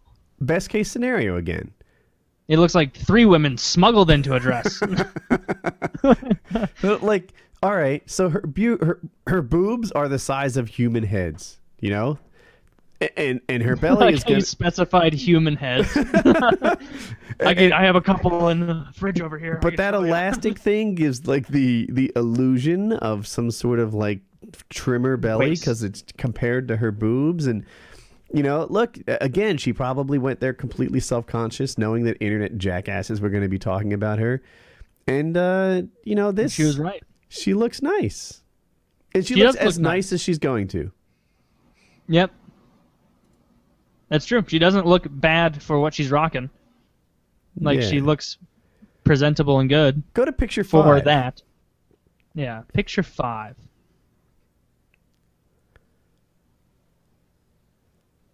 That's just a hot lady in a white dress. I don't know. Her belly's showing. No criticism. I think I can see her belly button peeking through. That and her posture is wrong. This is a woman who could be fantastic and just needs to stand up properly and accentuate her strong points. She's hunched over, showing her belly. As hot as she is, I think she's cute. She's keeping that a secret. Yeah. All right. Yeah. All right, next one. Kyle, do you have anything else? You think Heidi Klum knows how to stand at number 16? Oh, all right, I need to go back. I'll take a peek. Number 16. I'm on my way. So we're going to have to bang through some of our worst shucks. Autoplay stupidness. Heidi Klum. Yeah, she looks she's great. On worst dressed and worst views. She always so we looks might as well great. just Back down. Oh, and then go to 30. Okay, hold on. I'm on my way to 16. Yes, Heidi Klum knows how to stand. Goodness. Now, if Heidi stood like the other girl, I think you'd almost see her non-existent tummy. But yeah, Heidi, she knows how to look good. Yeah. Well, number 48 is another picture of Hendrickson, the redhead with the huge cans, and I think it looks much better than the first picture. Actually, there's a better picture of the chick wearing the fishnet too. I've got another article here. Go on. Called 10 Things You Don't Know About Vibrators. If you want to delve into this list, see what we learn. Sound great. I have a topic too. Well, let's do yours first, because yours. Well, what's yours? We'll decide. Okay. You're a mad scientist with no ethics whatsoever. What experiment do you want to see conducted? Ooh. It's from Reddit. This is actually good. These are hard because you have to be silent for so long to think about it. Mm-hmm. A lot of the stuff, like, I knew this was going to sound bad, but, like, the Russians and the Nazis, like, they did crazy, weird experiments with twins to test different genetic disorders. I know there's a video on YouTube of a Russian dog that they removed the head and attached it to a bunch of wires and whatnot, and kept the head laying on the counter, kind of breathing and panting. Not panting because it doesn't have lungs because it was a head, but it was alive and able to, like, you know, exist in some form. Yeah, so stuff like that would be cool. Yeah, that was so disturbing. Just see that dog head sitting there, kind of moving its eyebrows. I just swatted a bug on the back of my head, and I can't find it on the ground. I think it might be in my shirt. Take your shirt off, quick! Dare to dream, Merca. Yeah, I think I would have to say my experiment, I would want to collect a preponderance of albino body parts and test their magical qualities. That would be mine. I'm thinking Just- an experiment to. You know what? Maybe if we had brothers and sisters creating like generations of people, we could find out exactly what the law should be on them marrying. Right? Because they'd have to have really fast lifespans like rats, though, so we could measure it, right? Could be a long-term study. It's just people act like if a brother and sister have a baby, the thing's going to have two heads, and I don't think that's true. But over time, there really will be some sort of negative impact on lack of crossbreeding. So I'm sorry. The question was, you're a mad scientist, and there's no ethic no requirements? ethics. So which experiments would you like to see conducted? Oh, maybe we make some super people. Maybe we keep breeding and make super people. I like that too, and then we could put them on police SWAT teams. Attach weapons to people's just graft like a chainsaw onto somebody's lower arm. Just they don't get a choice. It's a death row prisoner. You pull them off, you make them into a monster, and then you have them fight another guy that you made in Monster, and it's even better than UFC. That would be better, actually. Watching a bunch of drugged up psychos fight for real. Well, not to say UFC isn't real. To the death. It's not to the death real. But yeah, that would be good. What other kind of messed up experiments could you do? Did you have one, an idea for one? Is that why you brought it up, Woody? I found it and thought it would be good for the show. Sometimes these are tough because you're just normal people. Just normal people. I don't know. I guess you could definitely do a lot of like drug testing. You know, like you if you had enough human subjects and you didn't mind, you could really rapidly create vaccines and medicines by doing human testing way before animal testing and research trials. You just go straight to pumping it into people and seeing what happens. I would put all my effort into discovering and researching the gay gene, and I would isolate it and make it so it could be injected or like exposed to you through gas, things like that. What we do is we use it as gas bombs in countries we don't like. Immediately, it's like 1 second it's like the love and vagina. The next second, boom, gas hits, goes over their face. Next thing they can think about, why do I love cock? Why can't I stop thinking about cock? The countries extinct themselves. They go extinct because there's no more breeding. In some cultures, being gay is especially like hard for them, right? So, like in Iraq, if you're gay, it's a much worse thing than say in America if you're gay. So, if suddenly the enemy soldiers started having sex with one another, super weapon. Yep. Yeah. It's difficult to say. There are so many ways you can go with this. I'm just trying to think of the least ethical thing. I like the way you're headed. You're doing well so far. Least ethical. I guess just the most fucked up.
Radiation like gamma rays repeatedly. We have another one that gets bit by spiders like all the time. Just constantly doing that. We have like another one where we systematically kill their parents, put them in crime-ridden cities, and like have bats fly by them until you know, we could try to make a Batman, a Spider-Man, Incredible Hulk. I don't know what else we could make.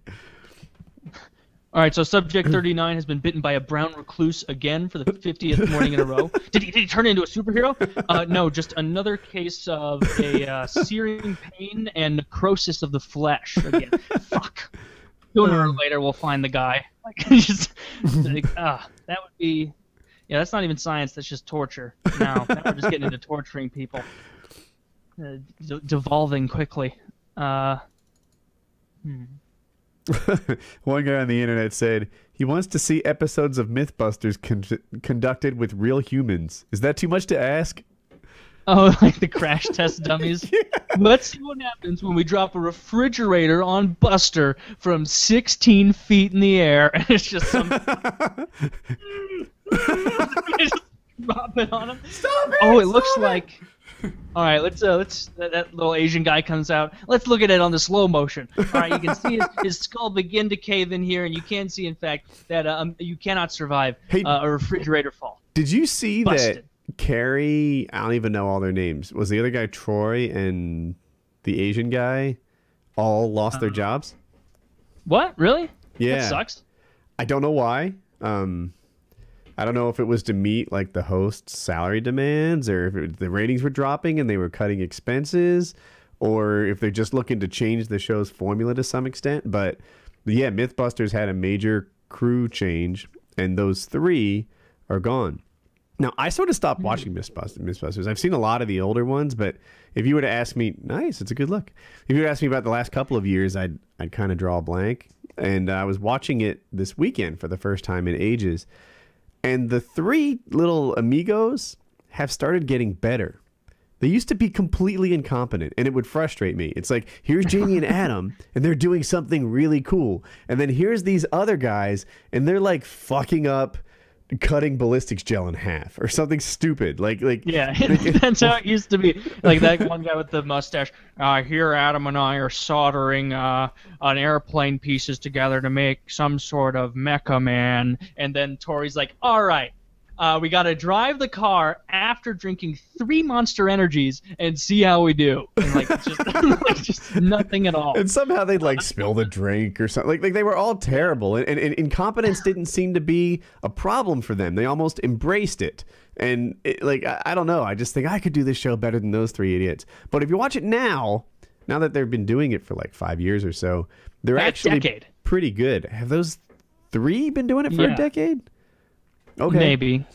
So they've gotten good at their jobs, and they're putting together like big rigs where cars crash into each other at the airport and things like that. Like they don't suck like they used to, but now they're gone. Yep. Gone forever. They'll have to make their own spin-off or something. So, you might be too young. Did you watch Friends in its heyday? No. Yeah, I did. Okay. In its heyday, Cox or Aniston? Cox. Today, Cox or Aniston? Aniston. I don't know what she looks like today. So probably Aniston, because I know Aniston's hot. Man, this is hard. I think I'm going to rewind and go Aniston, because I think Cox was too skinny back then.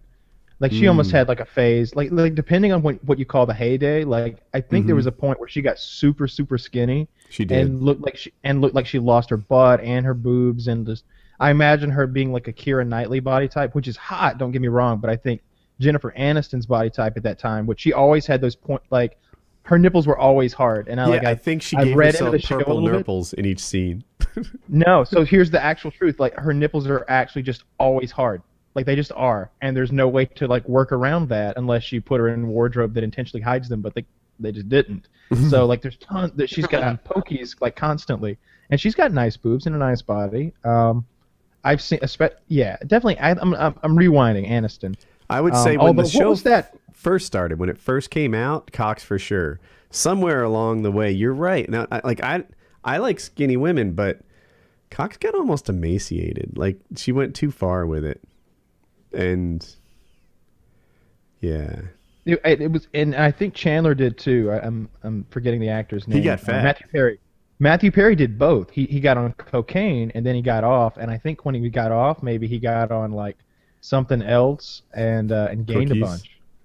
Yeah, or maybe pot. Maybe he replaced his cocaine with pot and started eating all the time. You know, who knows what he actually did? But I know he got super scary skinny. Maybe she had her thing.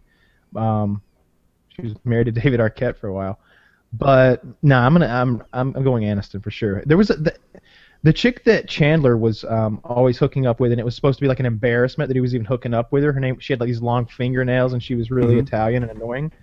Well, if you dropped the Italian accent, I thought she was pretty hot too. I like Italian accents. I think they're hot. She kind of sounded like the nanny, though. It was like a New Jersey thing. Oh, well, that's different. Yeah. That's not people what from Jersey New people- Jersey. Oh my Gross. god.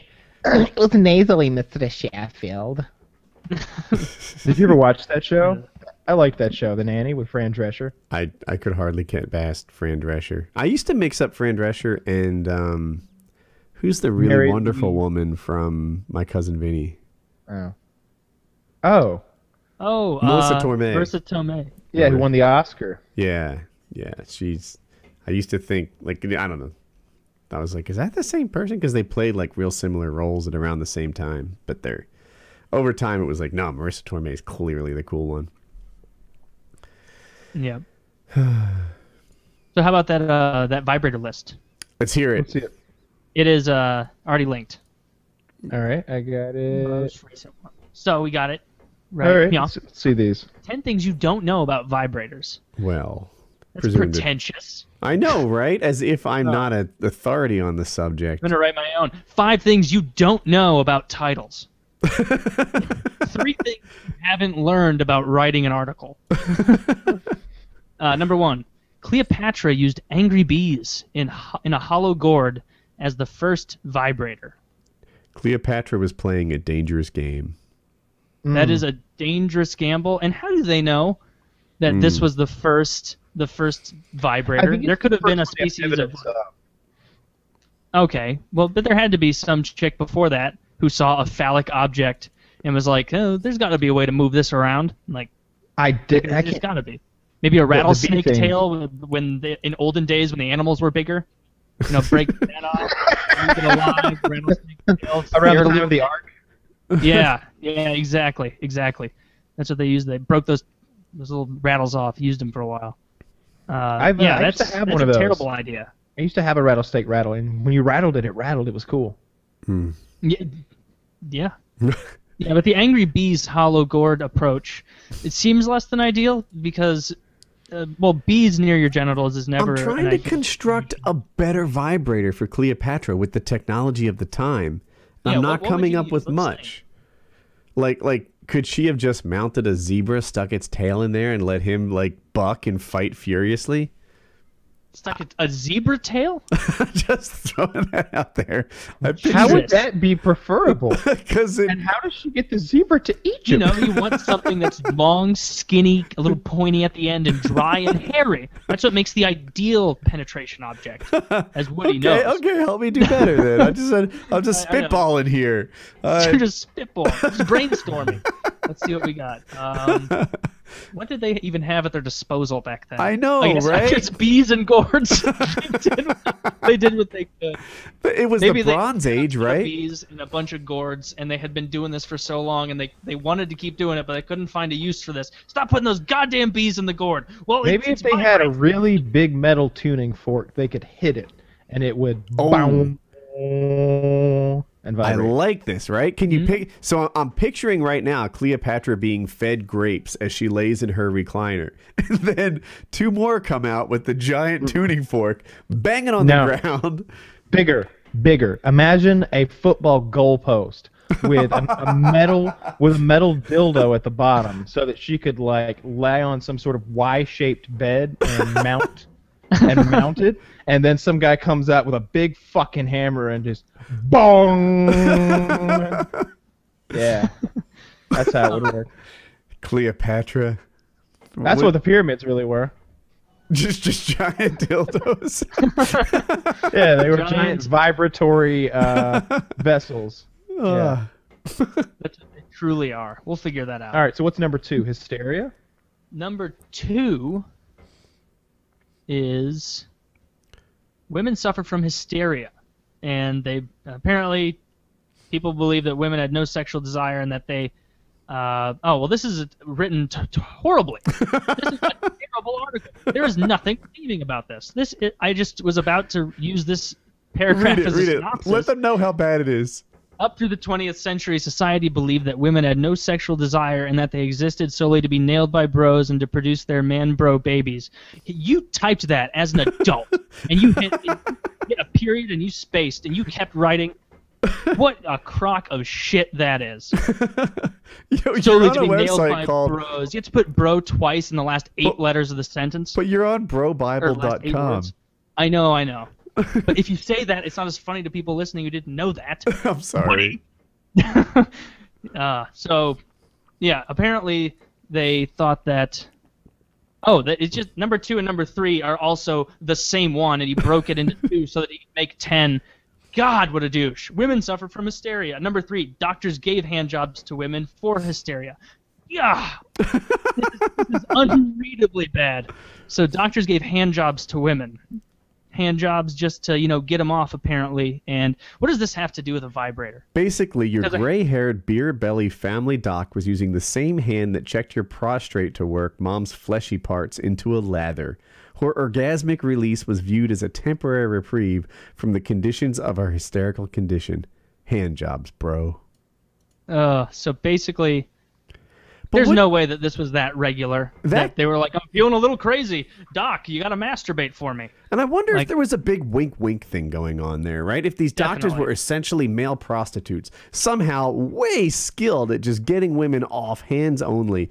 And girls were like, dude, you've got to go to Dr. Penis Hands. He's the best in town. And they just all start going through there. And somehow men are tricked into thinking that this is a medical condition, that their wives require hand jobs all the time from Dr. Penis. And and the whole town was just kind of like sort of aware, but subconsciously agreed that this guy gave hand jobs to wives because it made them less irritable or cranky or something. Maybe the women, like the wives in this situation, were just like nicer, knowing that if they got this, their husband would, like, if they were the super version of them, they would let their husbands get away with crap. Everybody's checking their phone except me. What's happening? There's no way that at the time it was. I don't think the men cared. I think the men were just. Were all women completely idiots? Were they all idiots? Like, I guess they must be right. I don't know what's wrong. Like, maybe if he, plays a little vagina DJ in the doctor's office, then... I think you're underestimating the ignorance of the time and the suppression of information. Like, they had no... Just smoke a cigarette. It'll make you write better. Yeah, totally. Well, if they were told something, they believed it. And women especially didn't know anything about their sexuality. Men really didn't either. It was a weird time. We live in the best times ever right now. And in 10 years from now, the same will be true. It depends. I don't know. Like, I think if you were, say, Cleopatra herself, then there was a time. Getting off with a big board full of bees. I've got Wings of Redemption has it better off than Cleopatra. True. There was a time though. Pretty much anybody. When being in the privileged class got you some really privileged shit. Mm-hmm. Like, would you rather be my middle internet, class now? But I have no servants whatsoever. Yeah, but do you really need one with all the amenities? You could have them if you wanted. Can you believe I'm pouring my own water? What is with this shit? Like, you could have servants if you really wanted. Like a poor person. You just don't deem them to be necessary. What am I, a peasant? I go to the spigot on my own. Yeah. Kyle told me he only drinks water in a glass that was poured from a bottle. Not like he has to watch it be poured, otherwise he won't. Kyle, is that true? No, it's the glass has part to of being be in high society. The glass does have 37 degrees as well. All right, now we're joking. Oh, now you're kidding around. Well, the first time I met Kyle, I presented him with a glass of water. He spat in my face and told me, "Don't you goddamn ever give me a warm glass of water again." And we've been friends ever since. That's exactly what I said. That's exactly what I Let's do the next vibrator fact. He wiped the spittle away, and since then we've been like brothers. Yep. That's exactly right. Taylor? So what was early modern vibrators were hand cranked. Number 4, which is really number 3 because this lazy guy didn't really make a list of 10. Hand cranked. How? Yeah, don't put a picture of this here. don't like. How could this happen? It was the What kind of doctor. hand Not even crank? the super workout forearm fiend could handle 20 or 30 of these treatments a day. With doctors being exhausted all the time, some of them got into thinking ways to bring the O face without the arm ache. Thusly, they invented the first vibrators. First vibrators? I think that I think there's a conflict That between we that and bees and fact gourds. number 1. Yeah. Hand cranks There's a dominated conflict the between first 4 and generation. 1, and 3 isn't real because 2's there. So This is terrible. We're 4 facts in, and there's several mistakes in this article already. And this is the douche that proceeded to tell us that this was things that I didn't know about vibrators. Yeah, and I've known all of these things so far, except for the Cleopatra one. I knew that Yeah. one, and I've heard that it's not true, but I'd heard it before. Yep.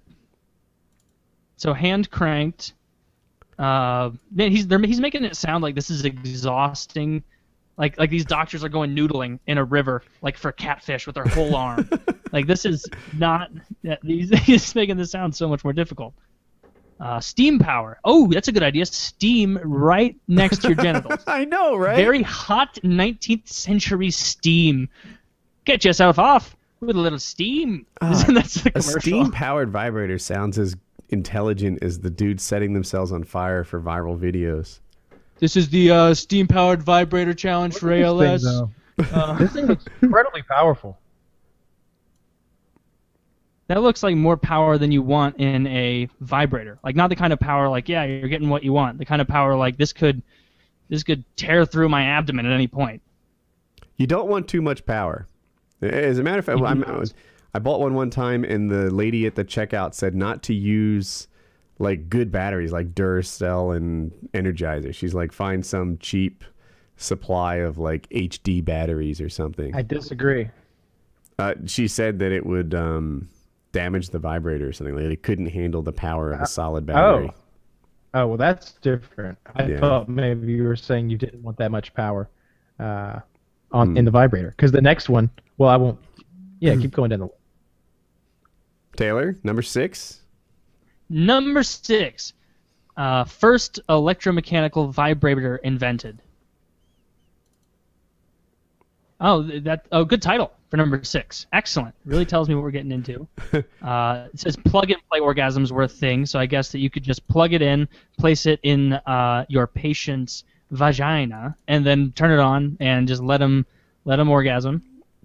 And I cannot believe that. It was the first That's- electrically operated one. I knew. How is this? This isn't something I didn't know. They exist now. I knew there had to be a first one. Number 7, fifth in line. When Hamilton Beach made the first. I have to actually read the shit paragraph because this idiot just put Do you fifth want in me to line. read it for you? You keep not No. reading them. Okay, go ahead, read it.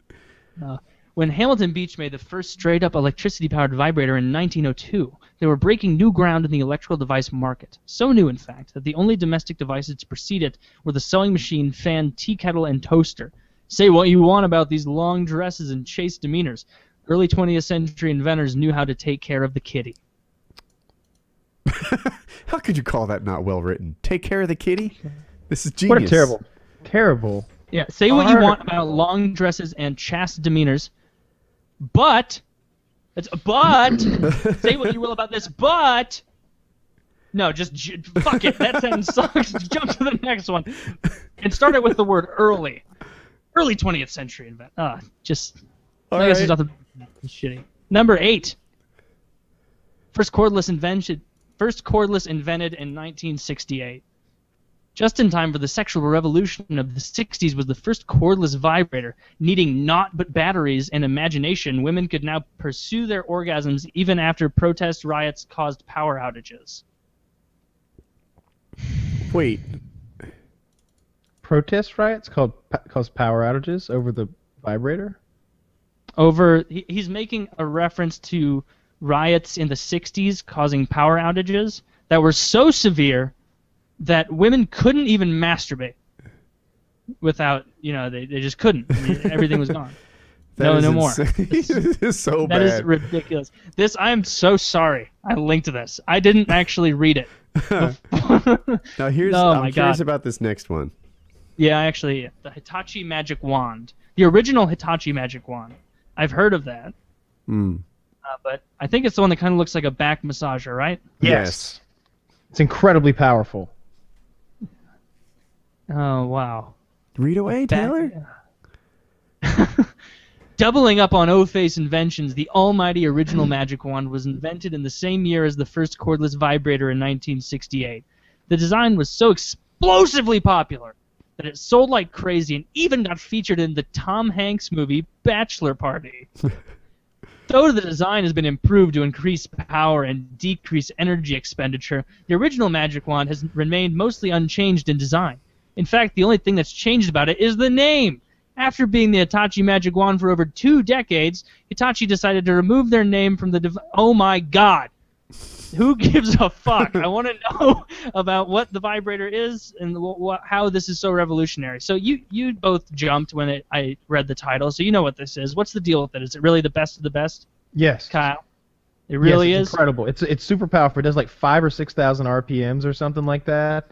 And like it about what I sends can women, do, so... Yeah, it sends women into scary orgasms that they're trying to crawl away from.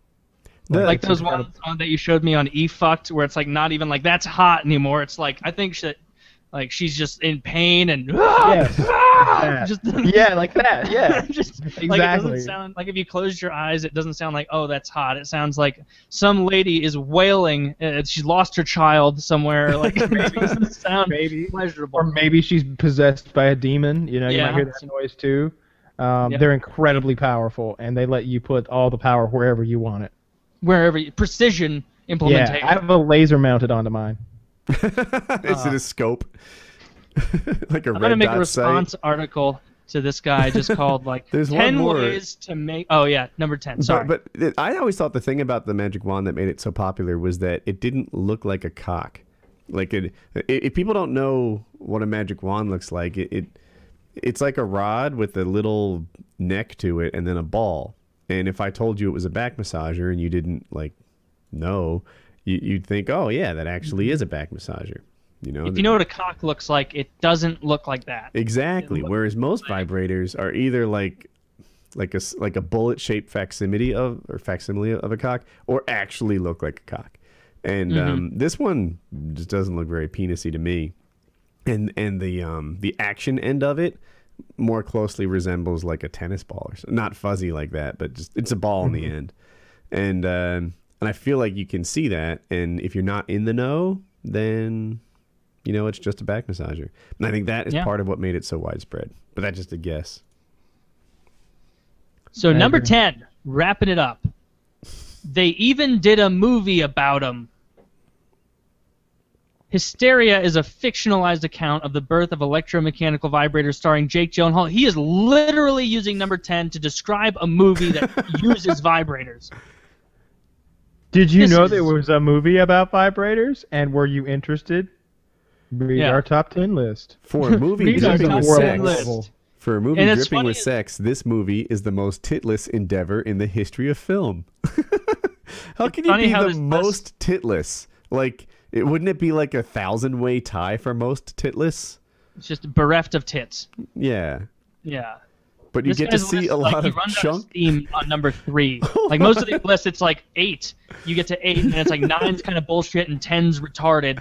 But here he gets like 1 that's not really good. 2 is pushing it, and then by 3 he's like, "Fuck it, let's just see where it goes," and then just kind of just. But the movie thing, it wraps up with you even get to see. But you do get to see a lot of chunksters having orgasms. So there's that, I guess. Wow. He's rough on that movie. Yeah. Let's read more about Span Bennett. Is that his name? Span Bennett. I don't know. He's known as Mighty Spam. And he was raised in a Detroit neighborhood while attending private, predominantly white schools. He's black. He's the author. I didn't even know that. Yeah, well, I don't care who the author is. This article is aggravating. But wait, look at the other articles he's written. 6 ways to tell if your girlfriend's lying about her number. 7 university employees that can actually aid in your sex life in college. 5 reasons you should stop watching In the Hood prank videos. It's 3 ways to write an article. Number 1, avoid commas. They're confusing to people. 5 Number ways 2, smelling farts could save your life. Yeah, this is a trash website. My bad. 0 for 2 on these lists. It's just poorly written. Just poorly written. Well, so how about that Trail of Tears school, huh? That tactful joke they made. Everybody loves a little genocide joke. You know? It wasn't genocide. It was just a long walk. Jesus. Too soon, man. I found Not everybody made it. This is what he's talking about for people watching. So a bunch of cheerleaders went into school, and I'm guessing the opposing team is the Indians, because they wrote, "Hey Indians, are you ready to leave in a trail of tears?" And some might say that was in bad taste. And it's funny because all the words are in different style text, so you can tell that it was like a big group of girls like ha ha ha ha ha ha ha, like painting this really mean thing on the ground. Trail of Tears, your history sucks. Ha ha ha ha. Just like that's, and I guarantee they had no idea what it was. You know, they just thought, ooh, something we can reference, and went with it. They even painted tears on the ground, coming from the word tears, like under them, like a boo-hoo, like a little frowny face should be there, like cry paper. about it. They laid it out. You can see next to the S there is a wrinkle in the paper. Yes, it is paper. Yeah. Well, they shouldn't have done that. I think it was rude, and there should be a formal apology issued by all white people. Just to cover just to hedge our bets, make sure nobody can get mad. Ready for a new topic? Yeah. I'm not sure if mine is great because there's really no one on the other side of this issue. But the CEO of a company called Centerplate, they make they're like food services and stuff like that. It's a pretty big company. They do the work for Qualcomm Stadium, which is where Florida State plays, I think, if I'm getting this right. The Levi Stadium in Santa Clara, etc. So he's this big catering company, and he's the CEO. And I can show this video. We can watch it together, where he kicks puppies. Well, one puppy. Yeah, let's see it. So I linked it there. I love a good puppy kicking. Yeah, who doesn't? I prefer to be the one doing it, frankly. Are you watching it like this is kind of a tease? I'm queued up pretty at big 0. puppy. Are you ready? I'm queued at 0. Yep. Ready, set, play. I don't think the video has any volume. All right, so so look, it starts off okay. It's a really well-behaved dog. Look at him just sitting there doing nothing. Needs a kick. And you think like, oh, that's bad. Nope, more kicking. It just gets worse. And there's really no reason for it. This dog is just laying there. This dog is quietly amazing. in an elevator. It looks like a very young Doberman Pinscher. Mm-hmm. Now he's yelling at the dog. I think he's leaned over, like angry stance at it, and now he's yanked on it. And he'll lift it in the air by its. This is hard to watch. Oh, what a piece of shit! Yes. What a piece of shit! And look at him drag the. Wow! What? Ugh. CEO of hospitality. The dog must have done something really bad to deserve all that. Yeah. I bet he told an off-color joke. What an asshole. So who's that guy? He's the CEO of Centerplate, which is a fairly large catering company. And he issued an apology. I want to find it. You don't come back from this. There's no way. People saw the dog being well-behaved. He could have recovered from that initial... Because as soon as he got in the elevator, as the door was closing, he kind of like gave almost like a quick nudge kick, like boom, just a quick little punchy kick at the dog, and it just kind of laid down. I thought that was going to be it, and I was like, oh, that's shitty, but it's not the biggest deal in the world. Then he just starts kicking it for no reason intermittently, and then it's almost like he's building confidence. Like, yeah, I'm in charge here. As he lifts up the leash, and the dog's hanging there, feeling like a man. He really started to see that he was getting the best of that puppy. I wish he was thrown in as the third person in that Overeem Rutherford fight or whatever. It was both of them versus him. They both just have to grab two limbs and pull in opposite directions. Shucks, I wish I could find where I was reading all this, but I read that they're making him do a whole bunch of community service in Canada to like keep his job or stay out of jail or something like that. Really? Yeah, they're. You should have to do that thing with police dogs where you wear the big suit and you have to run to like train them, and they jump and bite on your arm. Dude, I've done that. It's so hardcore. Yeah, he should have to do that for the rest of his life. Yep. He said that he's sorry, and there's no charges levied against him, which sounds. Oh, now there. I'm sorry. There's an edit. He did get charged. Wait. Animal cruelty, I suppose. I guess it. I don't know. What a dick. Yeah, what a real piece of shit. Did that just come out today, or is this? It's fairly new, yeah. What was I gonna say? He claims that it's completely out of character. I just don't. He kicked the dog so many times. I don't know. Once you get past, I don't know, 0 dog kicks, you're kind of in the shit house. Like, there's no, like, even if he was just like punching a little kid, people would be like, I've met shitty little kids. But like a little dog. Oh, hey, Kuchar's on USA Today. So I have it. He has to donate $100,000 to some dog-related charity and do 1,000 hours of community service. Wow, $100,000? Yeah, that's pretty big. That is a lot. That's a lot for kicking the dog. They're going to establish something called the Sadie Foundation, S-A-D-E. I don't know how to pronounce it. It's a dog's name, I think. In the name of the dog he mistreated. I'm ashamed and deeply embarrassed with a minor frustration with a friend's pet that caused me to lose control of my emotional response. I'd like to extend my apology to my family, company, and clients, as I understand that this has reflected negatively on them. That wasn't even his dog? Yeah, someone else's. There's all this, like, talk about it. Some people say that the way the dog reacted, you can tell he's been repeatedly beat, and it really was his dog, and he's saying it's not. I don't know. I don't know. I'm not a dog psychologist, so I don't know how to read anything from how it acted. It acted just how I would if I were a small animal being kicked by a larger one. Hey, stop it! Please stop kicking me. Yeah, I'm just a dog. Oh, that's so sad. It's so sad. I still love you. I'll always love you. Kick, choke. I still love you. That's how dogs are. Dogs are awesome. Dogs are great. Yeah. I had a debate with a cat person one time, and he was like, what did he say? Something along the lines of, so dogs are so nice to you. They like you regardless of what you do, and they come up and they praise you, and they make you feel better, and they're just like, I don't know, they like you regardless of what happens. What does that say about you? I'm a cat person. I don't need that. And I was like, but wait a minute. That's a terrible, terrible thing. My counter argument was, in your relationship with your cat, you have to put on heaps of love and attention to that cat, and he may or may not return it. You are the dog in your relationship. What does that say about you? I thought I was clever. If you have a cat, you are that cat's bitch. Know that every time that cat walks in the room, that cat knows you are its bitch. You're its food bitch.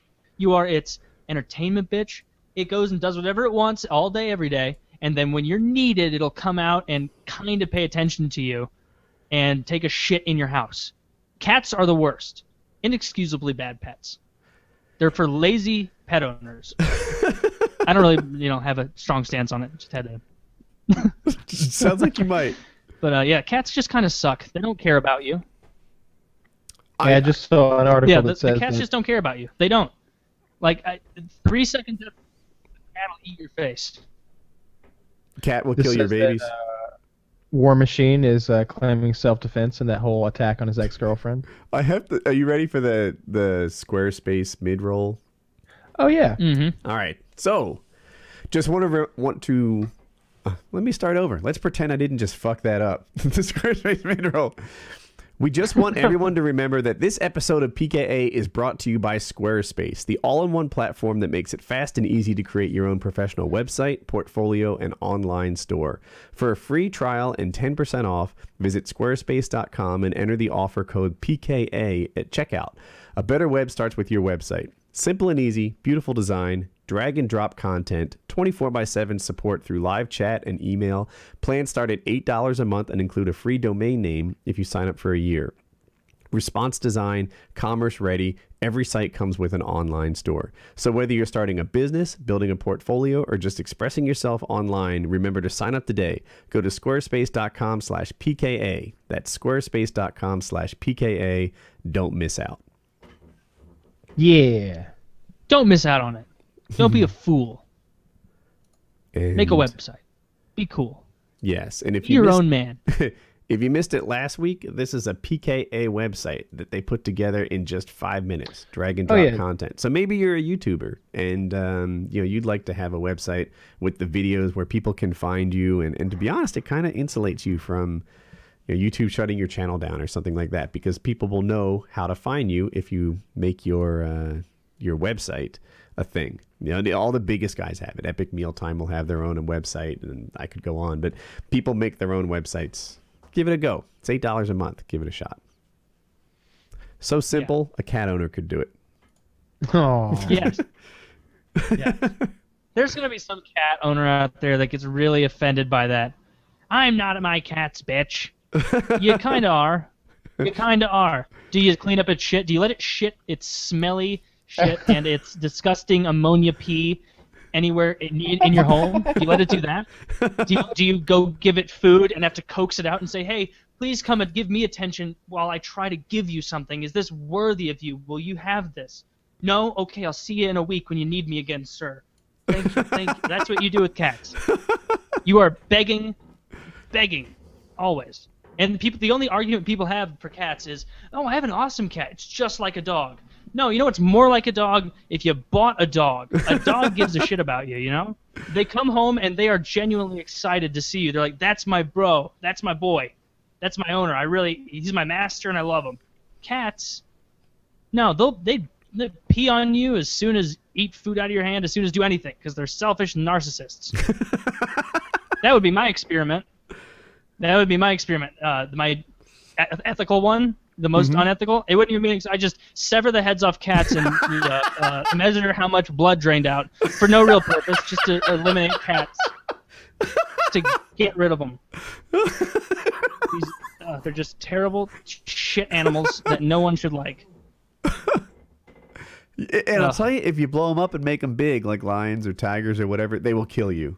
Do you think that if a house cat had the capability of killing you, that they wouldn't be extremely dangerous animals that loved you like 75% of the time, but you're unlikely to survive 4 years with them?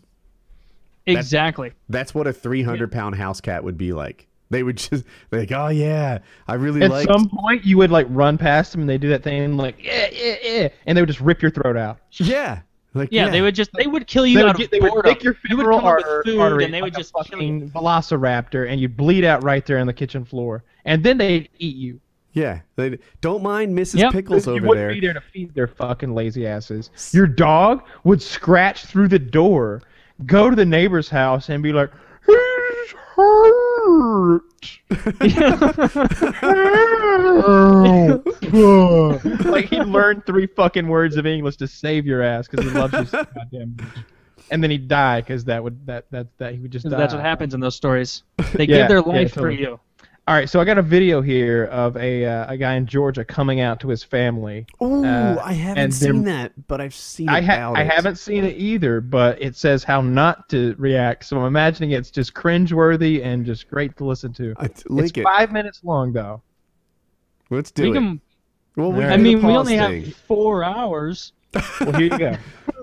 Can we squeeze it in? Can we find more shit to heap onto this? All right. Unfortunately, it isn't 240p. Oh no! All right, we'll make it. Wow, 1.3 million views on a 1-day-old video. This thing is viral. I wonder what kind of shit his parents are going through. Oh, hang right on. now. They've got to go fund me for this guy to work on his living expenses. 41 grand. Wow. He's gonna buy a fucking house. This guy got $41,000 so far. In a day. He asked for $2 grand, 41,426 in a day. That's how much he's raised. What'd you say? 41,000 what? 446. It's linked in the Okay. description of the YouTube video. It's lower for Holy me. But you must be shit. more current. That is ridiculous. Are you ready to watch the video? Yeah, I'm queued up at 0. Ready? Yeah, I'm queued up. Set. Play. So he's secretly filming this. Maybe. Yeah. Secretly. Vertically. Turn it off. I want to tell you before I say anything else that I love you. Now, I know that you're not going to believe that, but it is true. Oh, I believe it. So, and I have known that you were gay since you were a tiny little boy. Mm-hmm. So you would know at this point it's not a choice. And you have made He a was choice. sucking on the phallic toys. Evidently from what you told your daddy. I have not made a choice. I have not made a choice. Get ready, set, I have pause. been. So Pause. she's saying, I knew since you were a little kid that you were gay, but you've made a choice. I think there's a... anyway, are you guys at 48? There's a disconnect here. Yeah, there's 48. a disconnect. I am. Yeah, it's. Right. I've known you were gay, but Right. you chose it. Yeah, you chose it when you were 2 years old. Ready, set, Yeah, you were sitting there.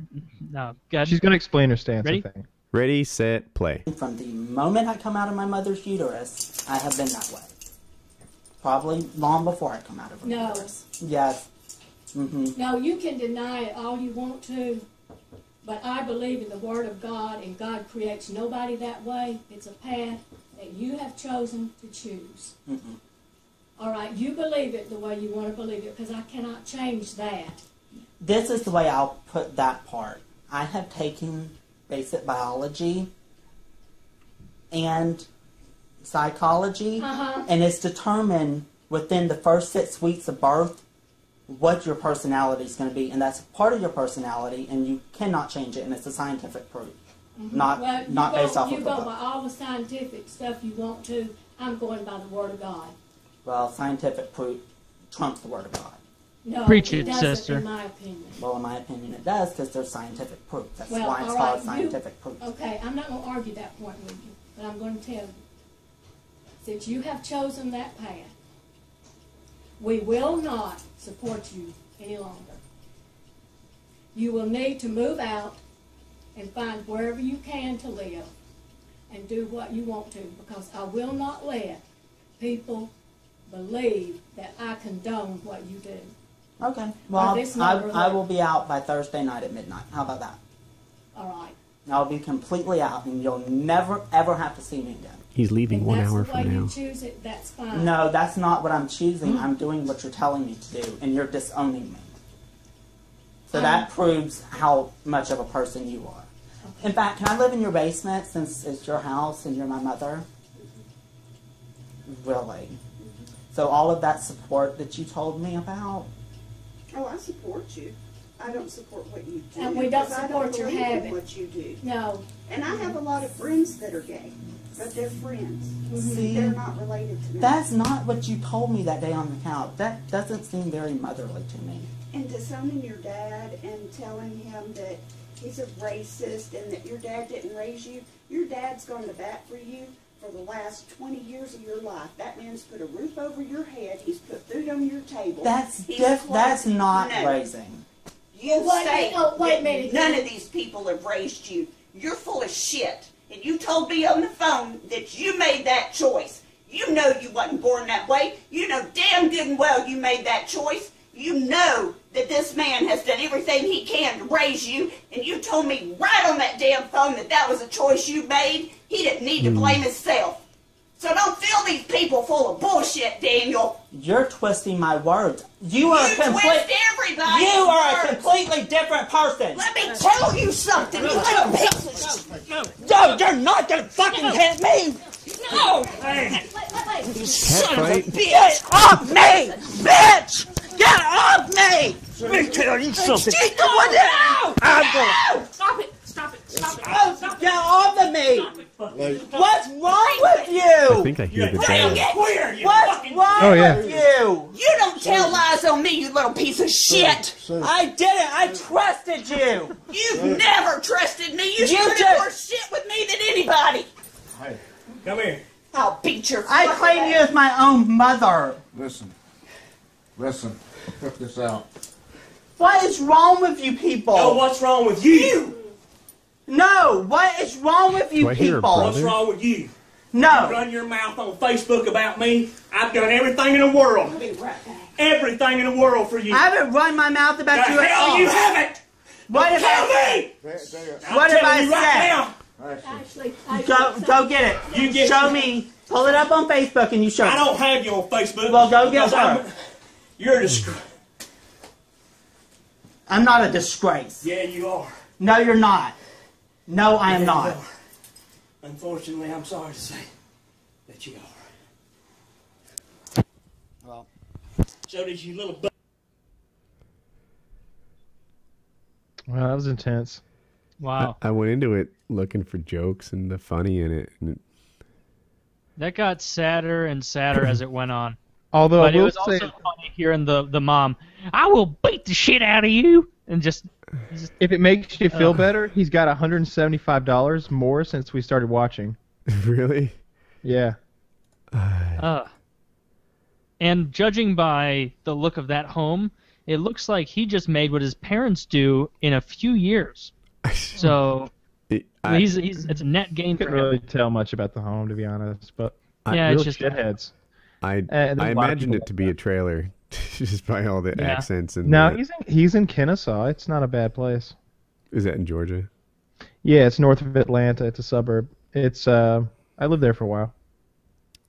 Yeah, well, that's really. I was starting to say I went into that video looking for like jokes and snide comments and stuff, and it got intense and it got sad and I don't like. You could hear how closed the minds were of the religious parents, right? Like, you're going by science, but I have something that trumps that. I have the Word of God, and There's no getting past that. That is your end. Yeah, like there are a lot of people who would be like, "Word of God, no, that it's completely made up." Like some dude just wrote that shit, and like so much of it has been proven to be categorically untrue and impossible and unproven that the parts that are possible but not verified could very well be bullshit as well, right? Like, but to them, they're just like this. There is no greater source than this Bible, and that's the end of my thinking. Like I will apply no critical thinking to something that's covered by the Bible. Period. Yeah, exactly. It's if it contradicts it in any way, it's do not pass go, do not collect $200, just stop the conversation, assert your rightness, and walk away. Right. And that's really sad that parents it seemed like in the beginning, the just very beginning of the video when they were talking, they were clearly in disagreement, but it wasn't hostile. It was hostile in that she brought up. It was kind of hard to tell who the individuals were because it seemed like his mother was there, but he didn't have like a mother-son relation with his mother. Like he'd been raised by a grandmother or something, and like the grandmother was the first person he was talking to. She was like, "I love you. I know you're not gonna believe that." Blah blah blah. And then the other lady, he was like, since you're my mother, can I live in your basement? And I imagine her being like, no. And he was like, oh, okay, I see how it is. And then the father was in the background at the end when they got all physical, and he was all out of breath and stuff. Yeah, so there's like I three think of them. the father broke up a fight. That's what I pictured in my head, but I couldn't make out. Much Yeah, from he the had to video. pull that woman off this dude. She went fucking ape shit. The dude sounded like you little son of a bitch. Yeah. Wasn't she saying that to her own son? Yeah, son yeah. of a bitch. I'm surprised they didn't drop more like they didn't call him a faggot or something or get really nasty like that. They seemed so close-minded and mean though, but there's I lots think of they really like did that. love him. They just wished he was somebody else. I mean, Yeah. you could tell like they've known that guy's gay forever, right? Like, come on. You can tell. He's got a Just really listening to him. effeminate. But He's he got a really came out effeminate voice. and made them face it. And, Yeah, I and guess this so. is that.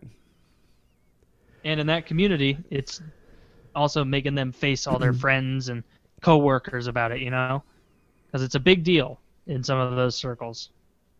Not justifying it, just saying like they're probably thinking like, oh shit, my friend Steve's gonna find out that my kid's gay, and he's gonna hate me and tell all the guys, and then I'll get blamed as a bad parent, and they'll all ostracize me. And you're right. Like there's the homophobia part of it, and then there's the reputation part of it. I remember the Sterling thing. I don't want to go too far off topic for long, but do you remember Donald Sterling? His big issue wasn't that she was hanging out with Magic Johnson and various black people.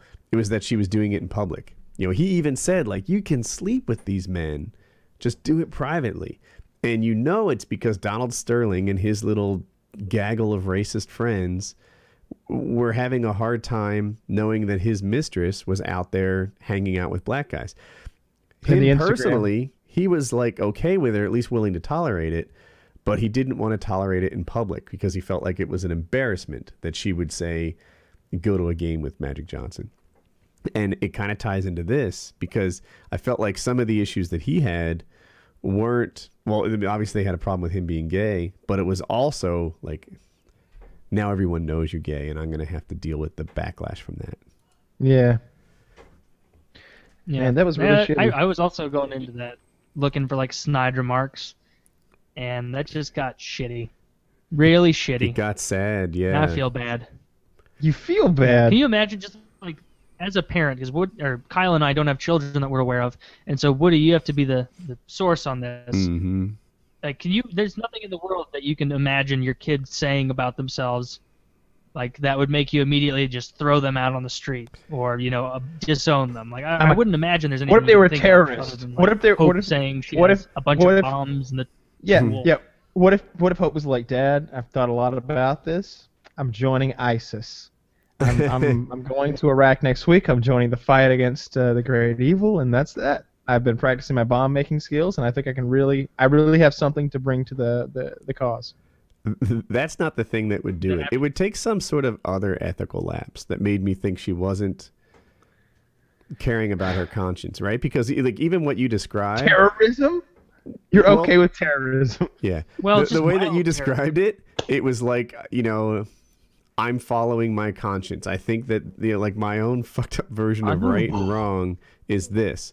It's like a bigger deal for me would be to completely abandon any kind of right and wrong and do things that she knew in her heart to be bad, but do them anyway. If she was living a life of like hurting other people and without a noble cause, right? Like, I don't know, if she just stole a lot or hurt people or hurt animals or like some sort of cruelty, not doing what she thinks is right would be a bigger deal to me than doing what she thinks is right and just being wrong about it.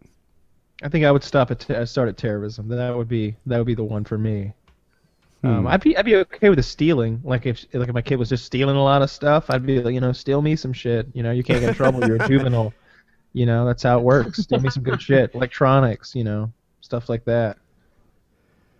Yeah, really take advantage of them from like 14 to 17. Get a lot of good shit. The golden years. Before they become an adult. And they're also kind of stout. They can carry a full-size television set at that age. So you really got to take advantage of that time period. You think that you're tough? You think that you're good at stealing? I bet you can't get, say, hypothetically, a Ruger Mark III Hunter Edition pistol from the store where they're all armed. Threaded barrel, please, if you could. If you could make that happen, you know what? Silencer registration is such a pain in the ass. If you're half the thief you think you are, you'll get one of those. And just like, Dad, what are you talking about? I just said I was gay.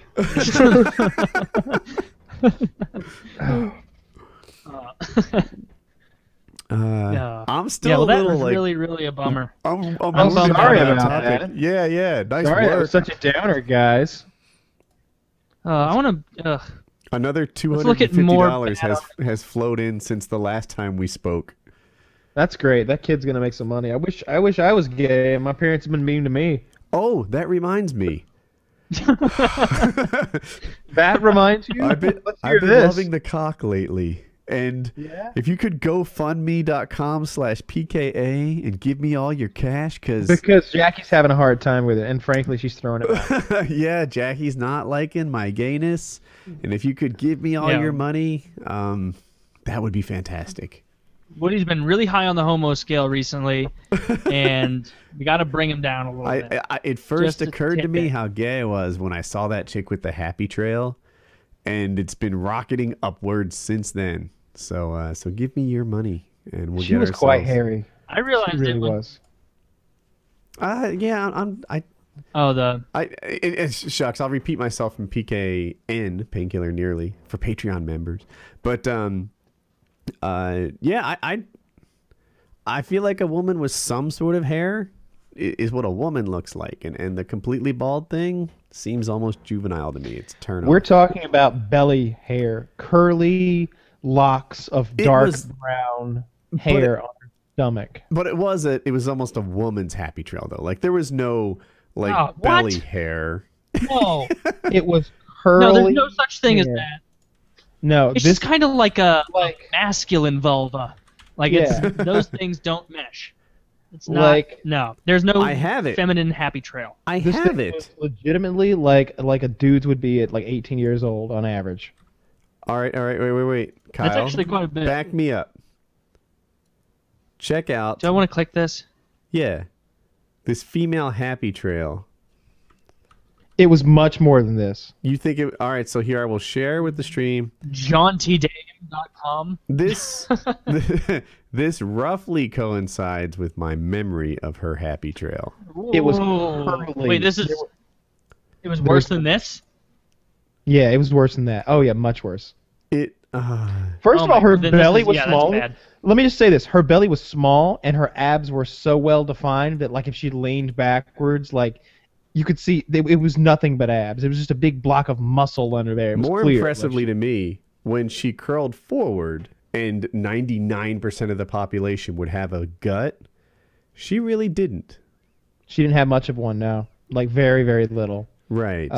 She was ripped up, super strong, and like this that picture, it's like a long stomach. Hers is like shorter and more compact and really toned, but she had curly pubic hair, like, happy trail hair, like a dude would have. Like, if you had just seen her abs and happy trail, you might think that you were looking at a cross section of a guy.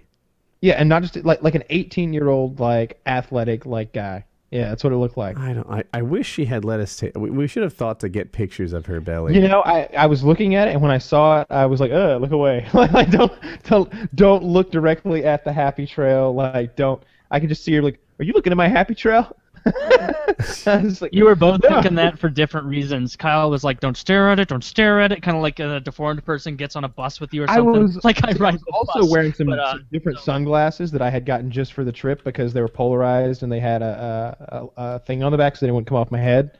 And I wasn't sure if you could see where my eyes were pointing through them, so I didn't want to be staring too long. So didn't want to get caught by this girl because she could throw an ass whipping, I'm sure. She looked really stout. It's hard to find pictures of girls' happy trails. I know, it's very fucking rare. And when they have them, they get them waxed. Like, you're looking for a very small subsection of a very small subsection. There are very few girls who even can grow a happy trail, and of those, very, very few of them actually rock it. This woman rocked it. I felt like her happy trail was there with pride. Yeah, she didn't give a fuck. And also, I don't think she shaved her thighs. I feel like... It was hard to tell. There was definitely hair there. It was hard to tell if she was just on like a week-long no-shave binge where like everything was getting hairy because her pits were pretty hairy too. Like, not long, but like 2 or 3 days of growth, and it was like really thick. Well, that belly had a lifetime of growth. The belly's different though. That's how she keeps it. That wasn't unusual. That was standard. I've seen pictures of women with like hip to hip pubic hair. They're just hairy people, right? Yeah. And I imagine that she might be one of them. Possibly. I don't know. I don't know about that, but that was different. That happy trail thing was too much. All right. So this isn't. While I was searching for women's happy trail, I found this dude. He's amazing. I've seen this before. Have you? Yes. It goes from nostril to pubes. One straight straight line. It looks like his Adam's apple is it's pretty thin there, like probably almost gone. But other than that, yeah. Yeah, his That's neck, his beard doesn't disgusting. quite reach his chest hair, but That's really gross. well, you don't need directions. They're printed right on there.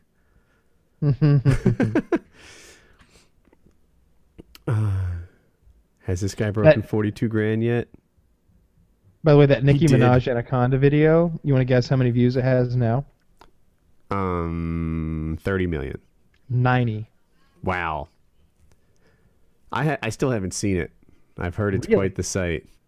It is. I can't watch it now. The audio thing will definitely get us a strike. The visual might as well. Yeah. Those things can Depending on happen. how they claimed it. Yeah. But, It's a very good video, I thought. Welcome back, Taylor. What video is this? We were talking about the Nicki Minaj Anaconda video. Now that you've returned, I am going to go pee. Oh, what is this picture of this guy with a happy trail from his nose all the way to... Right? Why did you just send me that? It fitted the conversation at the time. While you were My gone, new we went to a background weird pic. place. So, what is the video we're looking at now? Not a video. Do you see a video link? I thought I heard Kyle mention something about a video when I got back. Oh, I he figured was you guys talking were about queuing- Nicki Minaj's Anaconda video. Apparently, it is just about porn. It is borderline porn. But Do you think she would do that? Be that lewd? I have only recently gotten into her Starship song. Oh, man, you're missing out. Not anymore.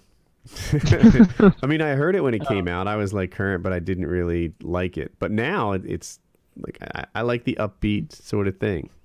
I can't recognize her songs aside from when she does that annoying like it's like what you're not really singing, you're kind of just talking in a goofy voice really fast and pretending it's music. That's more the case, I think. When like half your fame is because it's like well, she's not that good. Well, she's got a great butt. Like, does she really though? Does she? Or is it kind of? She has a song called "Superb Ass." Then it must be true. You It's can't real. lie on a disc. It's called Super Bass. It's just a joke. Super bass. Oh, I didn't know that. See how that works? I really don't know Superb anything ass? about her. Yeah. Overplayed my hand there. So Netflix didn't win any good Emmys. They were nominated for 31 primetime Emmys, but walked away in all the important categories empty-handed. And the press has mixed feelings. House of Cards got nothing, but it lost to... Oh, and Orange is the New Black and House of Cards were like the things they were sort of betting on. But Breaking Bad and Modern Family got outstanding drama and comedy. What about... Wait, was Game of Thrones entered? That wouldn't be Netflix. That'd be HBO. And I don't know. Does that go for Emmys? It probably does. I don't know. I don't watch the Emmys. I don't even know. So were there any big disappointments this year? The thing... Aside from... The debate is on whether or not Netflix won or lost the Emmys because their shows, their like exclusives, didn't do well. But the things that won are on Netflix now. Like the Emmy winners were like Sherlock, Scandal, Louis, American Horror Story, Breaking Bad. These things are all on Netflix. So like Netflix, Breaking Bad said that Netflix wouldn't have made it past season. I'm sorry. Breaking Bad said Breaking Bad would not have lasted past 2 seasons if it wasn't for Netflix. Like it wasn't popular enough and it was very expensive to make. But people went to Yeah, I believe Netflix, that. binged watched it, and then got hooked on Breaking Bad. And as they're saying that, I'm like, that happened to me. That totally happened to me. Yeah, that happened to me. That's exactly how... I wouldn't have watched it otherwise. Yeah, I wouldn't have started Breaking Bad in season 4 and gave a hoot about it. But because Netflix carried it, it made it popular. I mean, for me personally... I didn't get into Game of Thrones until season 2. So, like, I got to watch all of season 1, and I watched all of season 2, and that's about when I caught up to real time. So, now that's not a Netflix example, but having the old stuff out there... Same thing. It's not like Big Bang Theory or something, where you can walk in season 4 and like it. You know, it's a story that's being told, and you really want to binge watch from the first one. I wouldn't get into Doctor Who if it wasn't on Netflix. I feel like if you just start now... I watched one episode of Doctor Who, and it sucked. That show, like, I've heard people talk about it being good. I watched one where they were in traffic forever, and the concept was like it was because the outside world shut down, and they were all in spaceship traffic, like living in there, believing that they were going to one day make it out. Yeah, and it was so bad. I got aggravated that it was taking my time, my life away from me right then. Like it's terrible. The acting was embarrassing. Like it was viscerally embarrassing. It was like that kind of acting, like when you watch a bunch of middle schoolers do something where you get uncomfortable in your stomach because of how bad it is. There's like a cat person for no reason. That just for the sake of it, they threw a Khajiit in there, like from Skyrim. It was just a real shit show. Kyle, everybody, tons of people love that show. So Are we talking about one? We're talking about I was Doctor saying, Who. Doctor Who is. I watched one episode and it's really, really shitty. And now people who are obsessed with it are going to comment and be like, "You only saw one." Season? Yeah, good. Thank God. Which I don't know. season?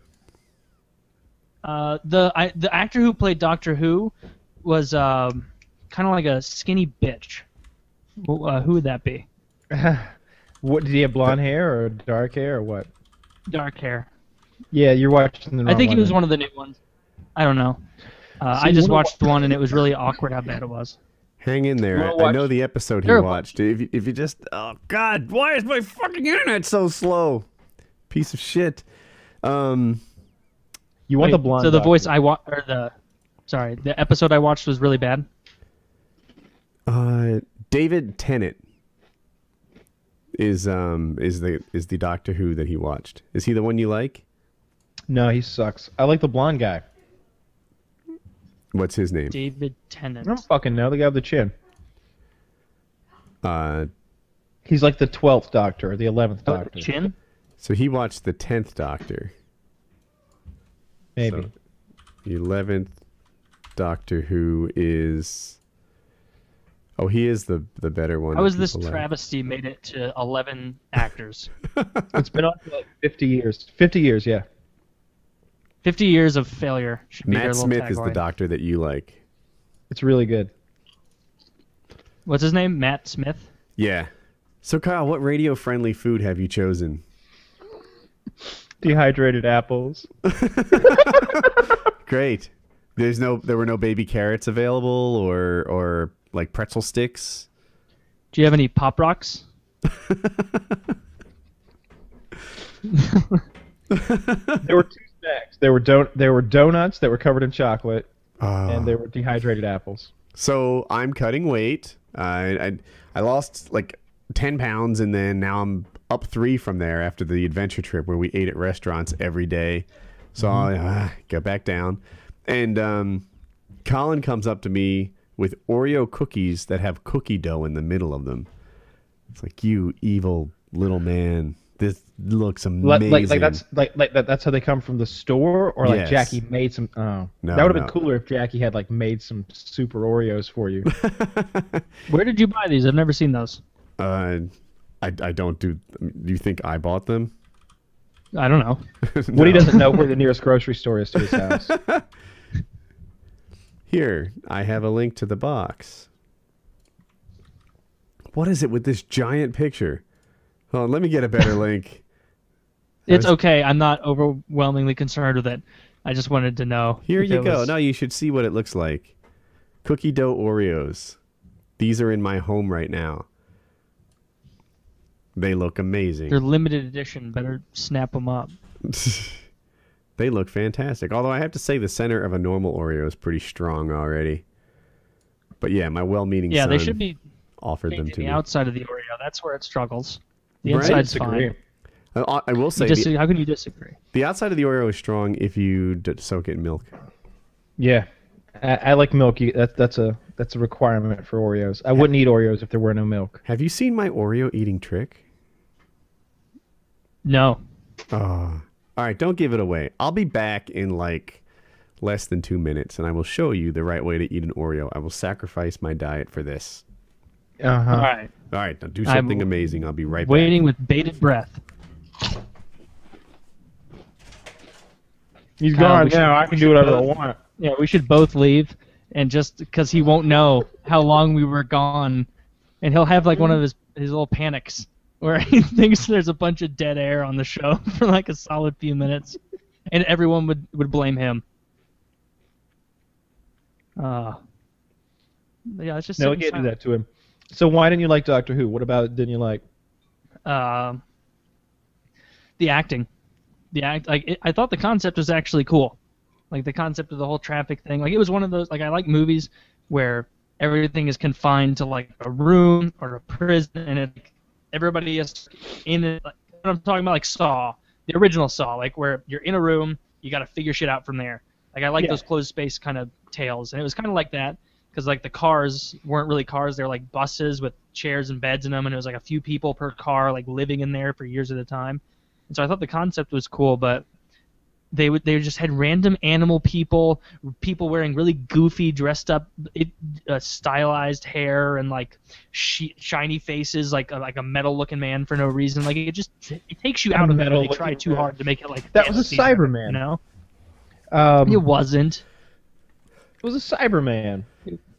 It's just I can see how people would enjoy it. Now, trust me, I hate the season you're describing. It's shit. You need to watch. What's the best season? The Matt Smith guy, I think is his name. And I'll tell you, that episode he watched in particular was one of the weakest. It was so boring.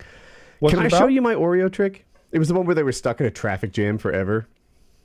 That sounds awful. Yeah, it's the whole thing. Yeah, it sucked. Okay. But give it a second before you eat the Oreo, because right now you're not even on screen yet. I am. So, no, I can't see you. It's still an empty chair. Wow, you were so delayed. I've been back for a while now. All right, so this is my mug of milk. It's hard to see. It's all blown out. This is a cookie. Normally you would dip the cookie in the milk and like your fingers get wet or you just don't get the last of it. And here's where the genius comes in. See? Cookie dipping. How long will it hang on there, though? How long before it falls off the fork, though? Because that's not enough dunking for me. No, that's a good idea, because I always thought, how could I add dishes into my snack eating? How can I get dishes dirty while I eat hand foods? Like, how am I going to manage that? No, I like this a lot. I'm going to do this. This is excellent. I should go. Yeah, that is a good idea, though. Sorry. What'd you say? Were you just downstairs? Yes. You left all the lights on. Sorry. Sorry, honey. I'm just paying for the house. Like, I know, right? Like, how dare you be in here grumpy? It's 11:30 p.m. I'm working. Working, I'll admit, man. but yeah. Yeah, you're still really lagging for me. It was a good cookie trick, though. I won't implement it because I'll be sitting there with Oreos and I'll be like, do I want to go get a fork? No, I'll deal with milky fingers. I'm definitely going to do that. I really am. That's awesome. Oreos are one of those snacks that I can't even bring into the house, or they'll be gone in one sitting, guaranteed. Yeah, I try to keep them out. It's very rare that I get Oreos. Maybe once or twice a year. I don't bring anything in my home. It just arrives, and then it just shows up. Yeah, you're as surprised as everyone else when dinner gets put on the table. Just whoa, what did I pay for tonight? That's pretty much how it goes down. You need to get the Amazon pantry, and then you could take a bigger role in the groceries that come into the house. But I looked at the Amazon pantry, and a lot of the foods weren't like, it was like canned peas and old this and things that sort of had a nice shelf life, whereas I want things that are fresh. Oh, you want meats and fresh vegetables delivered from Amazon? Yes. That's kind of hard. I didn't even know you could do that. You know, we order all our groceries on the internet already. Yeah, that's right. You told me. Yeah, that's really cool. What's your grocery store's name that does that? It's Lowe's, like the hardware store, and I think the website is Lowe's to Go or Lowe's Food to Go, something like that. Harris Teeter does it as well. They do, actually. Where I live, Harris Teeter and Lowe's are across the street from each other, competing for having like better service and online ordering and things like that. They don't have either of those things here. Is it really expensive? Like as far as like extra fees of delivery? It's $5. They're $4.95, and but then like that fee gets waived if you like buy enough stuff there. So if it's your only grocery store, it tends to be free. And even if you paid the $5, to me, we save more than $5 a month in lack of impulse buying. Like, you know, you walk up and down the shelves and you just like see something and it makes its way into your cart. Whereas when you buy stuff online, it's really sort of a deliberate, like, these are the things we stock in our home. Yeah, it's true. So is it like it comes from a Lowe's? Just a regular Lowe's? You place the order and they just go get it from somewhere? No, it's a grocery store that happens to be called Lowe's as well. Oh, okay. I thought you said Lowe's like Lowe's Hardware. Well, the spelling like is the Lowe's same, Hardware. but I think the companies are different. Business plan there. Like, all right, we got lumber. Let's corner the grocery delivery market now. This is what we got to jump on. Yeah. But, sir, we've been really well for like a century now, just supplying, home and gardening. I am the boss here. We will do deliveries of groceries. We need arsenic-treated wood and baby carrots. Yeah. Don't mix that order up. Yeah. Yeah. See them show up in the wrong stores. Yeah. Oh, that's really cool. I didn't know that was that widespread of a thing to just get your groceries delivered like a king who orders groceries online. Yeah, the future's getting easier and easier to get fat. I mean, I'm still looking at this Keurig thing that'll make soup. Like, that's going to be the... I don't know why you guys aren't more excited about this. Can you link that? Yeah, let's check this device out. So for those of you who don't know, a Keurig is like a coffee maker. You've seen them in public. It's just you put the little dishes in there, place it in the opening. Then when you close it, it punctures the top foil, and it's like a pre-made, ready coffee grounds or tea or something like that. And it just makes it real quick. No, grounds anywhere. No bag to deal with. No fuss, no muss. And so that's what. This article is actually about one of their competitors, but in the article they talk about the soup thing. Consumers crack company's DRM code. What the hell is happening here? Keurig plan to RFID limited K-Cup pods. Will coffee drinkers be stupid enough to fall for this? Stay tuned. So they wanted to make it so that, I guess, only their little pods would work. K-Cups. Yeah, they're K-Cups is what they're called. The Keurig cups, because it's easy enough to replicate the shape and then compete with them, because that's what they do. They sell, they probably make a little money on the machine, and they make boatloads of money selling those K-Cups at like $1 each. Yeah, it's expensive. Yeah, it's way more expensive than normal coffee, but people love it, and it's really easy to make like a single coffee, whereas otherwise you probably brew an entire pot. And a lot of people... I'm a big fan of the Keurig machine, and I've even got the pods that you can like grind your coffee and put it into the pod and put that in there, and it's like a reusable thing, so you can grind your own coffee and get whatever you want. Do you drink a lot of coffee? For some reason I didn't think you did. Maybe 3 or 4 cups a week. Oh, that's not bad. Yeah, not too much. So I'm looking at the Campbell's Keurig things. Like, here it is, seasoned chicken broth.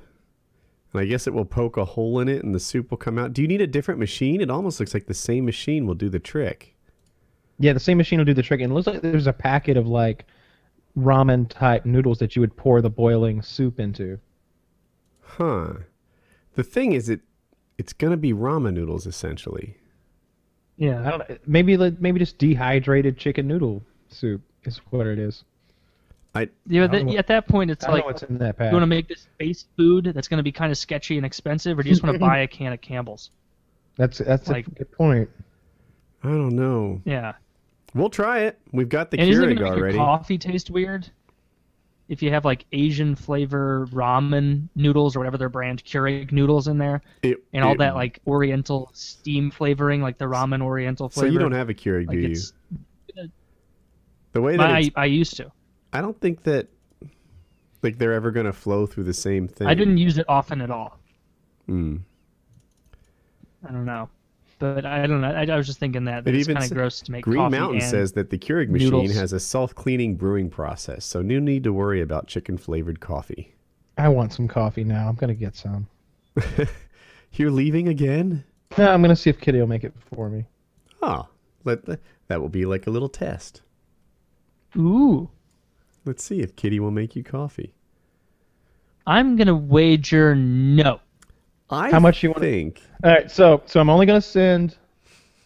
I'm gonna try to cover this up so I don't reveal Kitty's fucking phone number, but so I don't know if you can.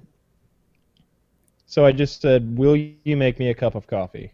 So that's the only text message I'm gonna send, and we'll see. And I think, just so that people will- know, that You know, I'm not gaming you. Merc, is he breaking up for you how too? much do you want to bet?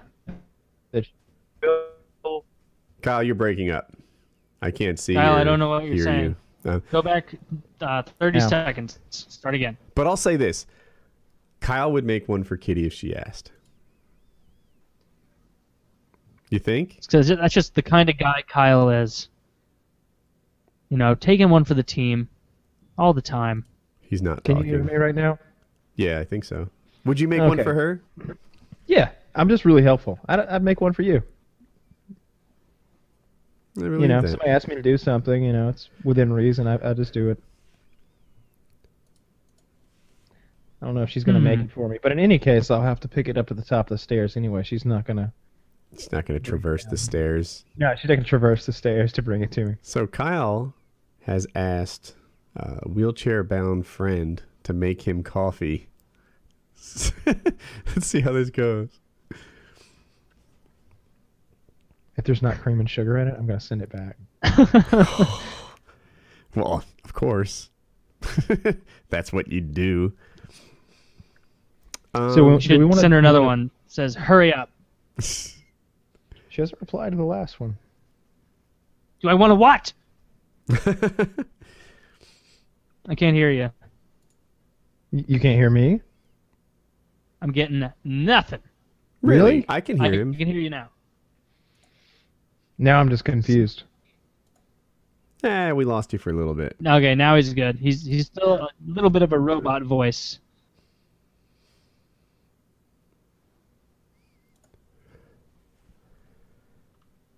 I hate my internet provider. Can you hear me? Yeah, I you're can hear fine. you. You guys are always. I have a coming in video fine. know we Woody can can. watch if you like. Okay.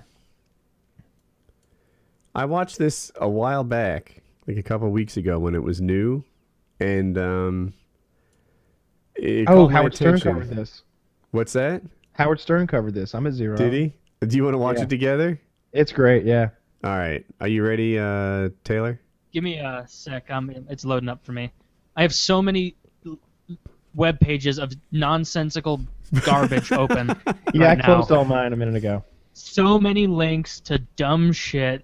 Just Come on, cue it up. 10 things you don't know about. Yeah, it's loading. All right, are you ready? Just one more second.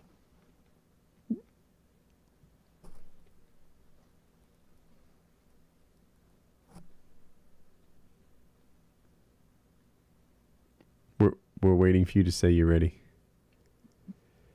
I know it's not pulling up. Refresh. It's not loading.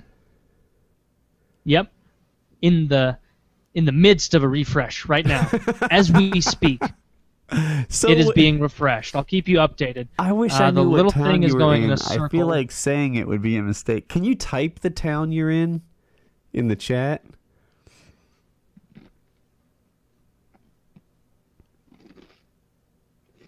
Are you gone? He has there he is. He moved. This is great. This is fantastic. I got it. Haha. Okay. All right. Forget Oh that. wow, that's some class. Facial hair. Go to 0. Clearly, you're past that. Yeah, I'm at 0. All right. It's just 3, frozen on this. 2, this 1. guy. Play. I'm glad they went. People could have been laying out my yard dead this morning. I'm glad the police were here. And the ambulances. 20-year-old James Taylor says it was a party for the record books, capturing these images while standing on the roof of his home with a crowd of roughly 2,000 people cheering him on. With 2 DJs, a fire thrower, go-go dancers, and strippers. He says he successfully threw the largest party ever to hit West Michigan. I didn't force anything down anybody's throat. I didn't make anybody stay here until 7 a.m. or 11 or whenever it is everybody finally left. I didn't make this kid pass out on my floor. It's a kid's... People wanted to be here. That was their decision. And it wasn't just outside. Like, Oh my god. Motherfucker right there, right there. probably at least 500, but that's... In this little house. Oh, yeah. Taylor says his Oh, house yeah. got so crowded, people couldn't move from one room to the other, and the floorboards were shaking because of all the extra weight. People, like, literally, if you wanted to come in from, let's say, the garage, and you were walking in, it would have taken you 20 minutes to get to here. Taylor says it was a gathering to celebrate a high school friend's birthday, and also a goodbye party for him before he moves to California next week.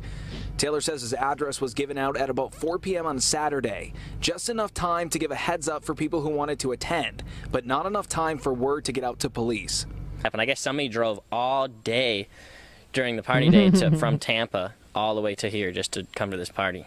The Mecosta County Sheriff's Office says at least 2,000 Good for people, this guy. many of them under 21 years old, This is attended the funny, party, resulting in at least 6 drug overdoses and the sexual Six assault of a 19-year-old Mount Pleasant woman. Ooh. What do you say to anyone who says you're responsible?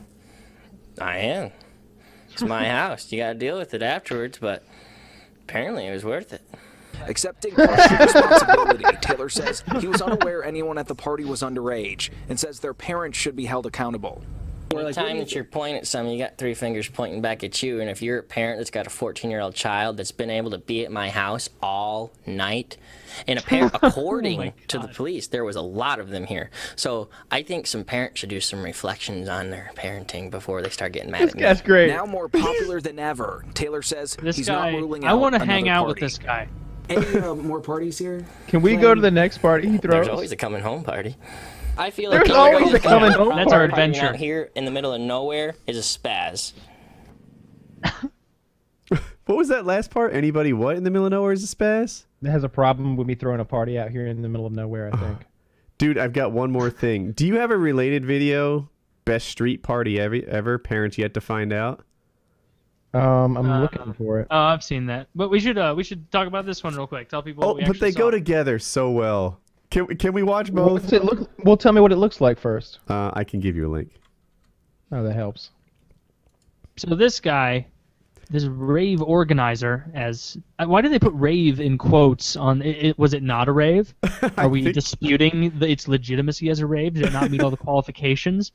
Learn to use quotes, Mecosta County. But yeah, this guy's got the trashiest, worst, thinnest looking long beard that just's coming off of his chin. It's like a Fu bald as Manchu. baby's ass all the way right here. No, Fu Manchu is the mustache with the long. Oh, my mistake. Yeah, that's so this was like a, I don't know what to call it. A goatee that's 4 inches long. Yeah, it's a goatee when you. Yeah, it's real bad though, and I love his bold face. Like they tried to catch him there, where he's like, "There was the accosting of a 19-year-old girl at your party. How do you feel about that? Would you say you're responsible?" Oh yeah. Yeah, it's my house. You got to deal with it afterward, but I guess it was worth it.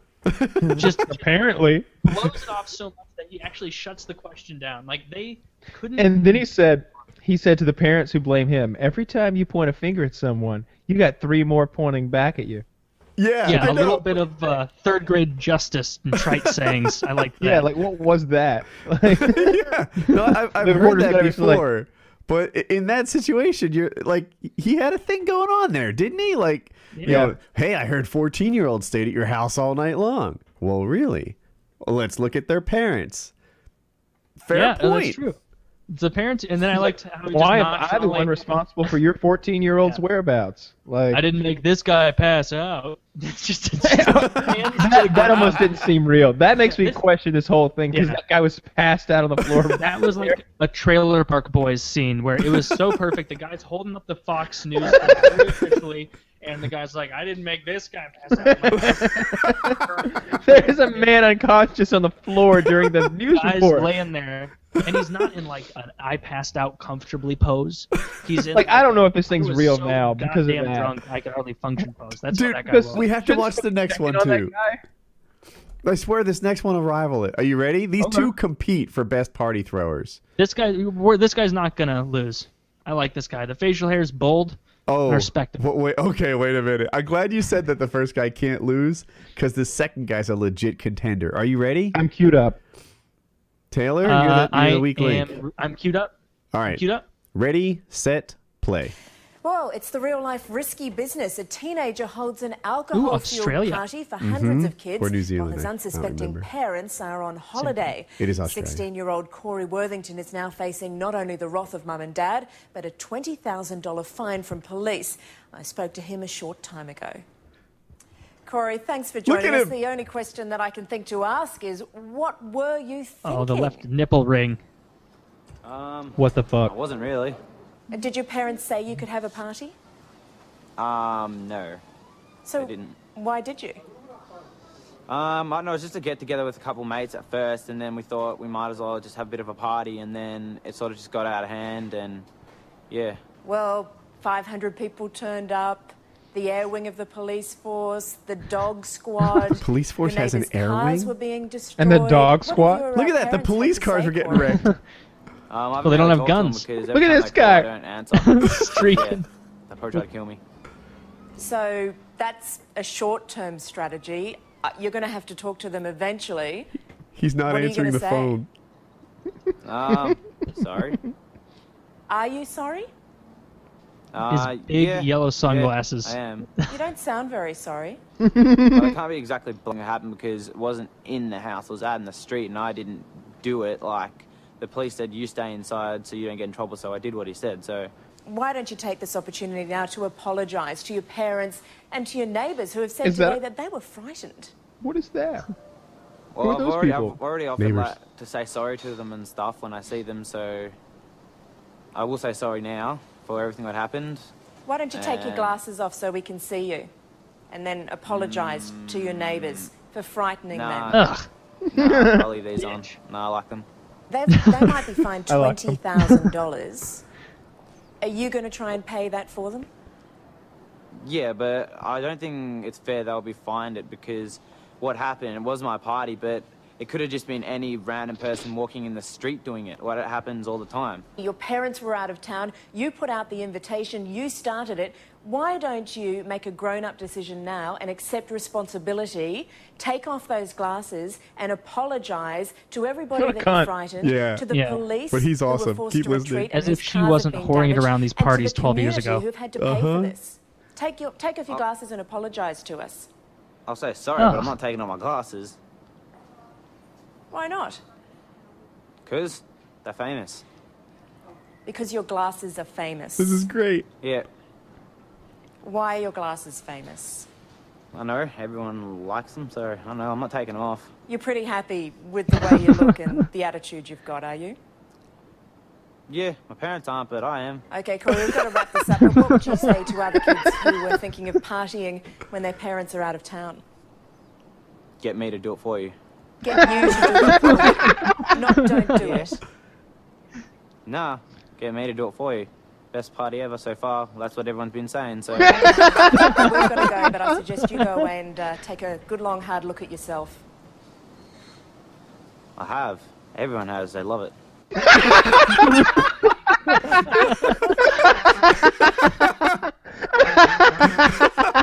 told you he was a worthy contender.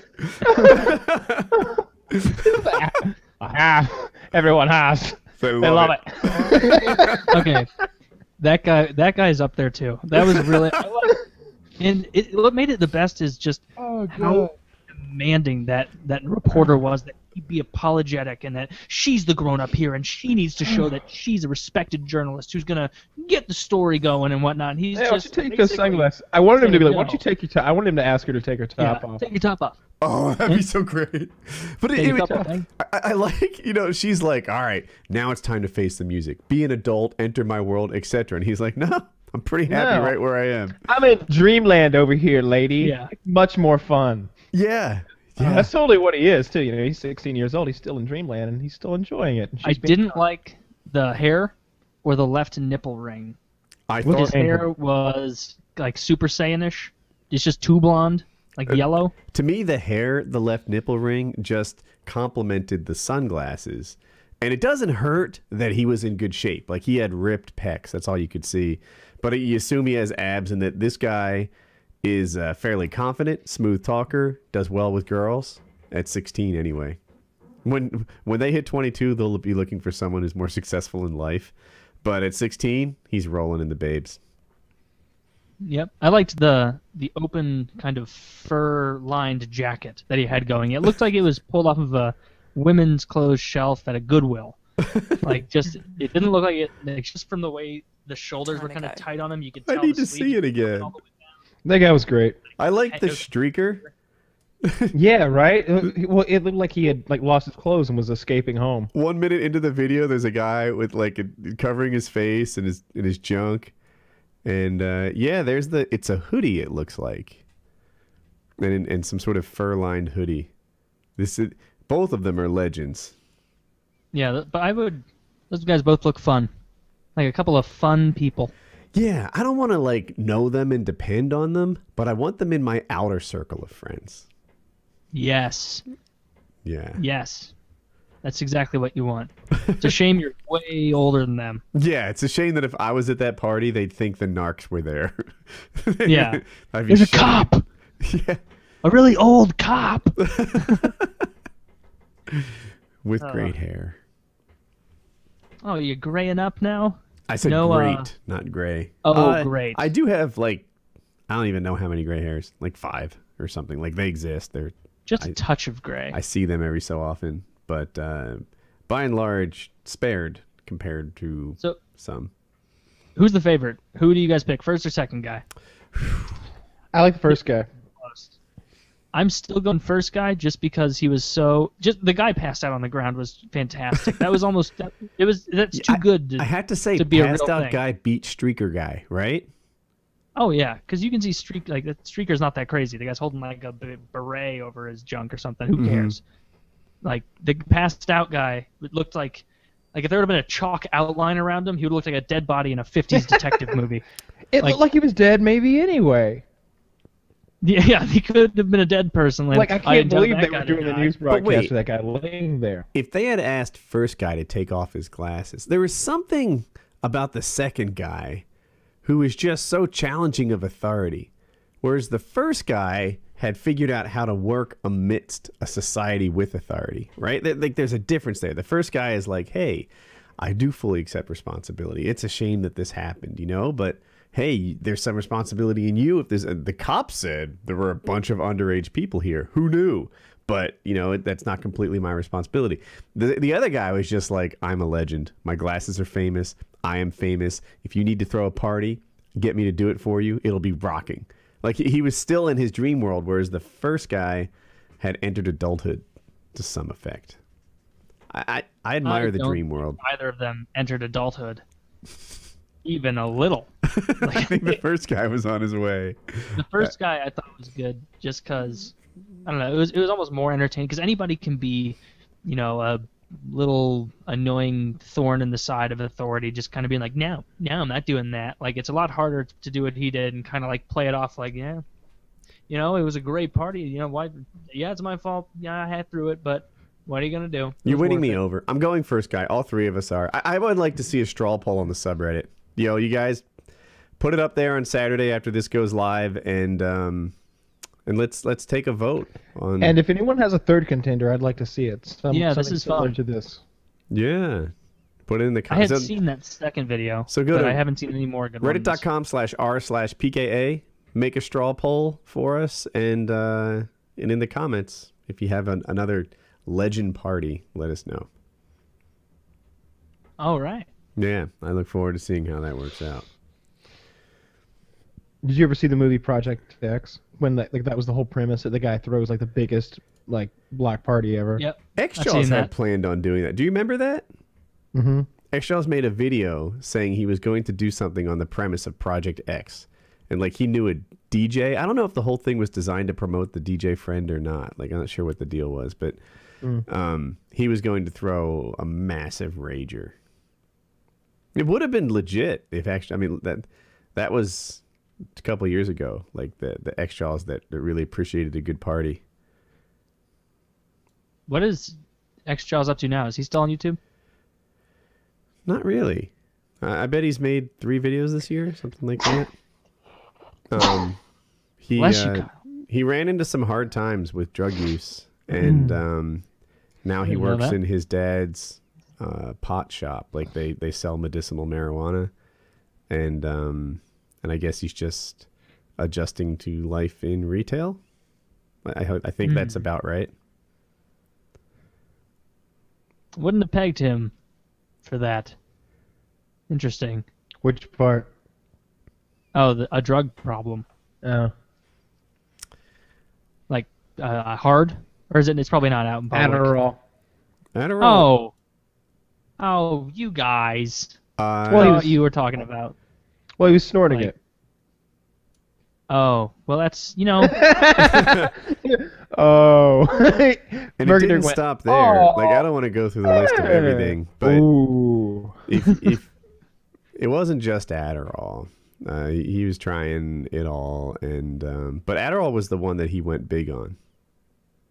But he's good now, as far as everybody knows. It's hard to tell. Like I haven't been good. speaking to him, but if you watch his video soap uploads, the other day, so I figured that's a good sign. What'd you say? He sent Kitty some soap the other day, so I figured that's a good sign. Yeah, I told you the apology soap. Yeah, I wasn't sure how much I was supposed to say, but yeah, he sent Kitty like an apology and a basket of soap or something like that. Like, like maybe he's straightening his head out now. Yeah. Did they have some? I don't think he did anything specifically bad to Kitty. I think he was just like apologizing for his behavior in general. Yeah, if you watch his videos though, it's kind of funny. Like, go ahead, check out. He has like vlogs up, and he's like, I've know stuff that the rest of the world doesn't know. And once I expose fluoride in water, it's gonna blow the doors off the FBI. Does he really say something about fluoride in water? Yeah, that's a real one. No. Yes. Really? Yes, I'm not backing down from this 1 inch. I am 100% right. And it's possible he said he was going to blow the doors off the CIA instead of the FBI. It's one of those. And that they were going to like he was going to expose the fluoride in water controversy. And there's more. And it's hard to even describe what the video is about because he doesn't flow through any topics. It wasn't like he had a plan. It was just a stream of consciousness that came from his mind to his mouth, and lots of crazy. Well, and he'll push back on the crazy thing. He's like, people are gonna say I'm crazy, but I'm the only one who really knows. And then it just like he's his steady information diet of Netflix documentaries and whatever TED Talks. It has made him like an authority on things that other people don't get. Watch a couple X-Jaws vlogs, and you'll see exactly what I'm talking about. Are you looking at your phone right now? No, I'm looking at my foot right now. You looking at what? I'm looking at my foot right now. Oh, okay. But yeah. So, but they're like old now. They're like 8 months old. So X-Jaws could be in a really like normal, healthy, good place right now, and we just haven't seen it. And it's tough. If he uploads a video, he gets a lot of negative feedback. So I bet that he's just kind of removed himself from the channel a little bit to avoid all that negative feedback. Yeah, I would think so.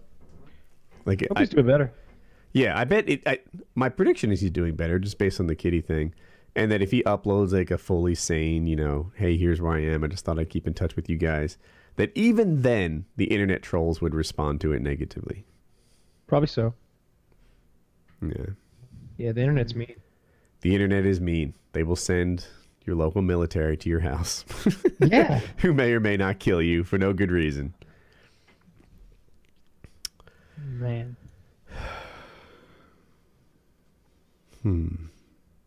I see the Patreon drop down below 10,000, so we don't have to go to Las Vegas.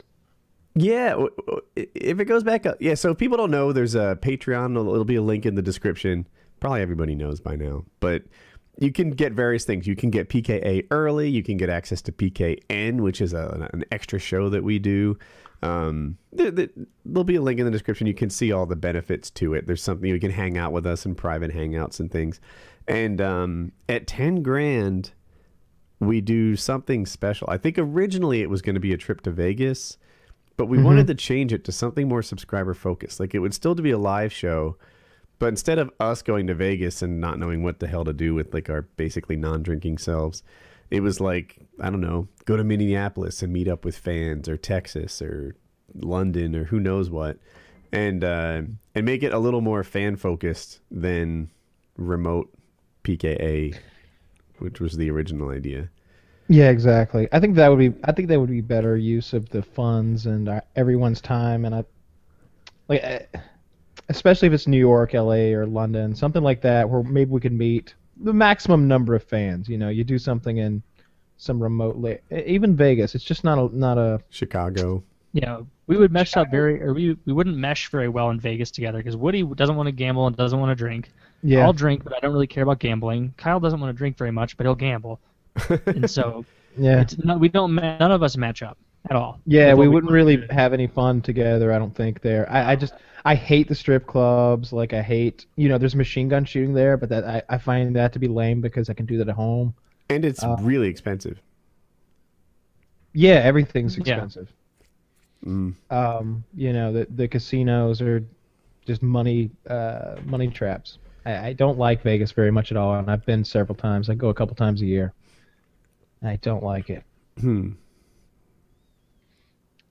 Everything about it, honestly, I really hate it. So I would really rather go somewhere else. Yeah, and like I said, it should be something where the fans feel like they get something from it. Like I don't know if it's every month. Let's go to Reno. Like we can go to let's at least go anywhere but Vegas.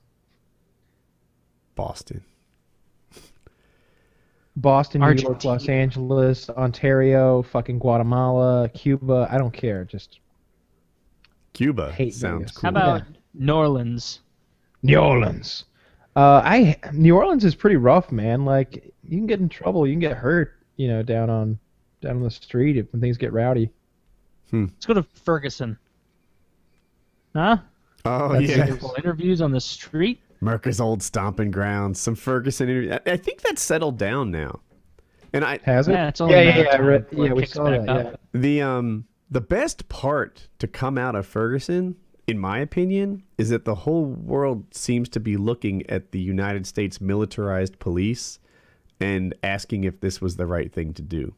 It's once you take these kids and put them in dress up, and by kids I'm talking about the police, then they start acting like military units too. They're rolling around in their tanks. They're knocking down doors. They're doing military They're looking stuff. To start shit. Yeah, it's not protect and serve anymore. It's like fight and fuck you.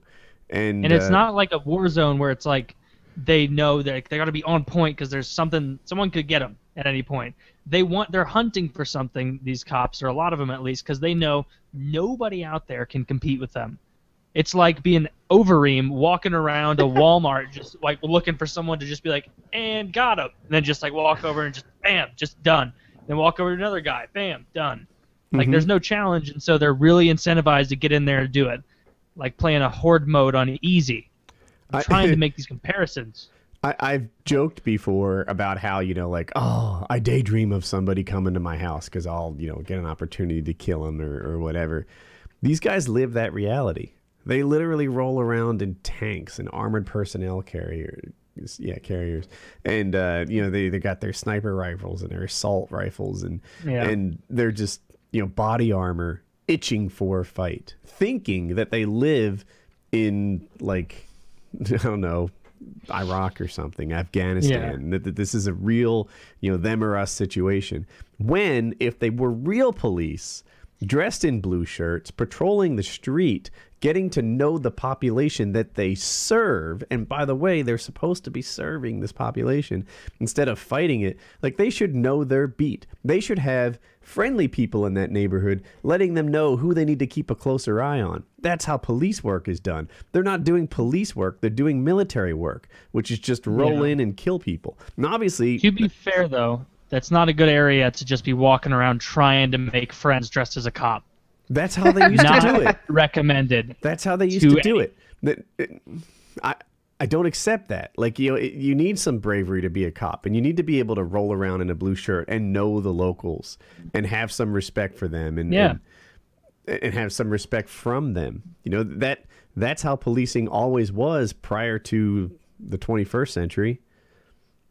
Yeah, you should have to do that, but it's easier to just spend our tax money on more weapons. Probably. You know, give them a few more Kevlar vests and whatever the hell. Yeah, they're not doing police work anymore, and they need to change that up. You know, No. the locals should know the cops. You should know who. You know, this should be your beat. That concept of a beat seems gone. Put these police on their feet and have them walk through the streets. That's how cops work. Or bicycles. That's how movies tell me cops work, and I want it to return to that history that I've had placed in my head from movies. So there's that. But and before somebody says it, because someone's gonna comment or say something about, you know, cops risk their life, they're braver than you'll ever be. Then throw a little shit fit in the comment section. We're not saying every cop is like this, because that would be what a retard would think we were saying. We're saying turn it around. Some cops are overly aggressive and tend to start shit where it doesn't need to be started, and they could much more easily circumvent that by just communicating better with the person they're trying to incarcerate or, you know, instruct to do something else or whatever. So hopefully some of you already left that comment and you feel like You idiots. put a camera on every cop, and like I was saying the other day to Woody, you need to be held just as responsible for keeping that footage as you are for keeping up with your gun and your badge. Like what I'm getting at is there should never be a scenario where, like, yeah, boss, there was a shooting and wouldn't you know it, my camera corrupted. Whoops again. Exactly. Like no, you'll be up for review now, Johnson. You've just lost your job. Like what? You might as well lost your gun in the gunfight. Like, you can't lose your recording. Everybody knows that. It's strapped to your belt. It's in a hard case. You don't do that. Do you think punishments for breaking the law should be more severe for police officers? Yes. Since they have the opportunity to break the law without getting caught so much more often? Because I totally do. Yeah, absolutely. It seems like if you're a police, any non-felony doesn't apply to you. Now, check out. Here's a cop. And what I want you to watch in this is, so this guy is fleeing a break-in, and a great cop, in my opinion, does an amazing tackle on this guy. But there's another cop. And wait, you're watching it, aren't you? You didn't say pause at zero. Pause at zero. Pause at zero. And when we watch it together, I want you to pay special attention to the cop that's overexcited about using his taser. And then afterwards, does everything he can to hurt this dick. It's not a perfect example because the guy is a dick. I think he's guilty of this break-in. But let's watch it. Are you guys ready at zero? Yes. Yep. Ready, set, play. All right, so he's got an army. He's on the a perp bike, has an army shirt with the sleeves cut off. and I think he's in riding too high quickly gear or away something because he's looking at his gears. Awesome And he just got tackle. shit rocked by a cop. They're Yep. tangled up in the bike. The cop is working to subdue him. All right. And this chunky motherfucker. This is the guy on the left. He pulls out his taser. I want to get him. I want to get him. Oh, Boys, wow. move over. I want to tase him. Can I tase him? Guys. Let's hit him. Let's hurt him. Come on, guys. Come on. All right. Let's bring in the knee. Yeah, so now it's just unnecessary. And that guy was like, you ever see the kid who spills something and they kind of panic for a second? Your That's what he looks knee. like. My head, please.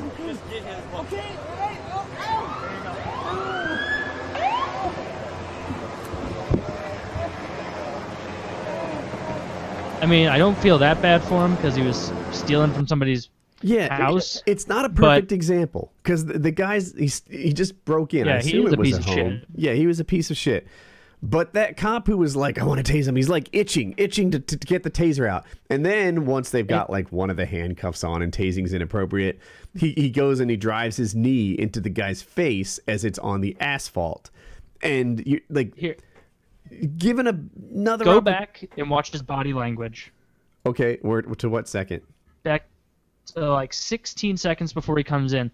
Look at how his feet are stutter stepping around. It's like he doesn't know what his adrenaline's going so high. He's never experienced this. He's so excited. Did he you just say wants to hurt 16 somebody. seconds? Look at He's it. not even He's a in shorter. No, I know, but when he comes over, see his feet moving around. What second? The second he comes over is 21. Okay. And so now look, when he pulls it out, his feet are bobbing around everywhere. He doesn't know what to do. Another officer runs in and gets involved before he's even made a move. Yeah, that's and it. His body language is someone who had no confidence growing up. He's not a big guy. He's shorter. He's about the same height as the woman who... Oh, no, that's a guy too. Wow, nice hair. And so he's just a shorter, shrivelly, not very, bulky guy.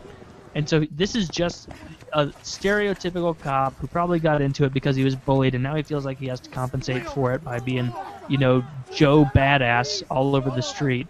Even when he didn't do anything, he just ran up and then stutter stepped around like a toddler who dropped his toy and doesn't know how to pick first it up. cop. He needs an adult to help. That's what he's like. That first cop Just was a a little little tackle that was epic. Yeah, the Yeah, first that tackle cop was great. He's the one that caught the bad guy. And then for some reason, the bad guy struggled. He tried to stand up and get away, and I hate that.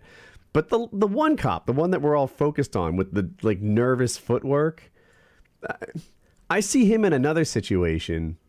Really, he's a sadistic fuck. He got off on driving his knee into that guy's face. The guy's got 2 handcuffs on as I'm watching this right now. He really liked doing that. He's the kind of kid who would poke a squirrel's eye out just to do it. The squirrel's eye? I don't know. I just picked a that's small hard to animal. That's do. what serial killers do. But yeah, this guy's got 2 handcuffs on, and he's still driving his knee into the guy's face, and it's just inappropriate. These guys are cocksuckers. They really are. Like there's no reason to put his knee on the back of that guy's head. I bet it hurts. No. Yeah, there's no reason to do it. Yeah, I bet it does hurt because I really doubt that guy was like, I think I'm applying too much pressure. This could hurt him.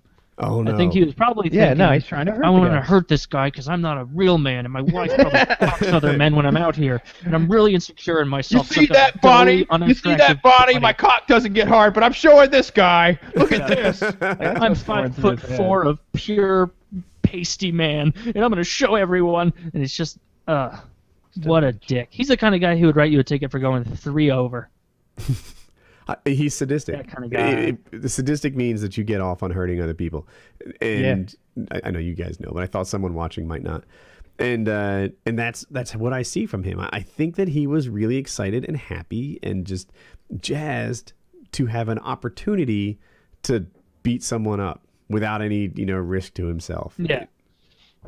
And it was clearly the first time that had happened. Clearly, from his feet doing that. I just don't get over. I can't get over it though. I've watched it several times now. That tackle was epic, and the cameraman. Here's what I'm wondering though. It seemed as if the suspect was running toward the cameraman. Did he not see this guy standing there filming? The suspect was on a bike. I think he was just heading around the corner, and it looked like the suspect. Now that you said, did he see? He was looking at his own gears. I think he was in the wrong gear on that 12-speed bike. Maybe so he was looking down. Yeah. Yeah, so here I can show it again to anyone who wants to see. But if you look at the start of this video, he's hyper focused on the gear, like he's trying to change it or something like that.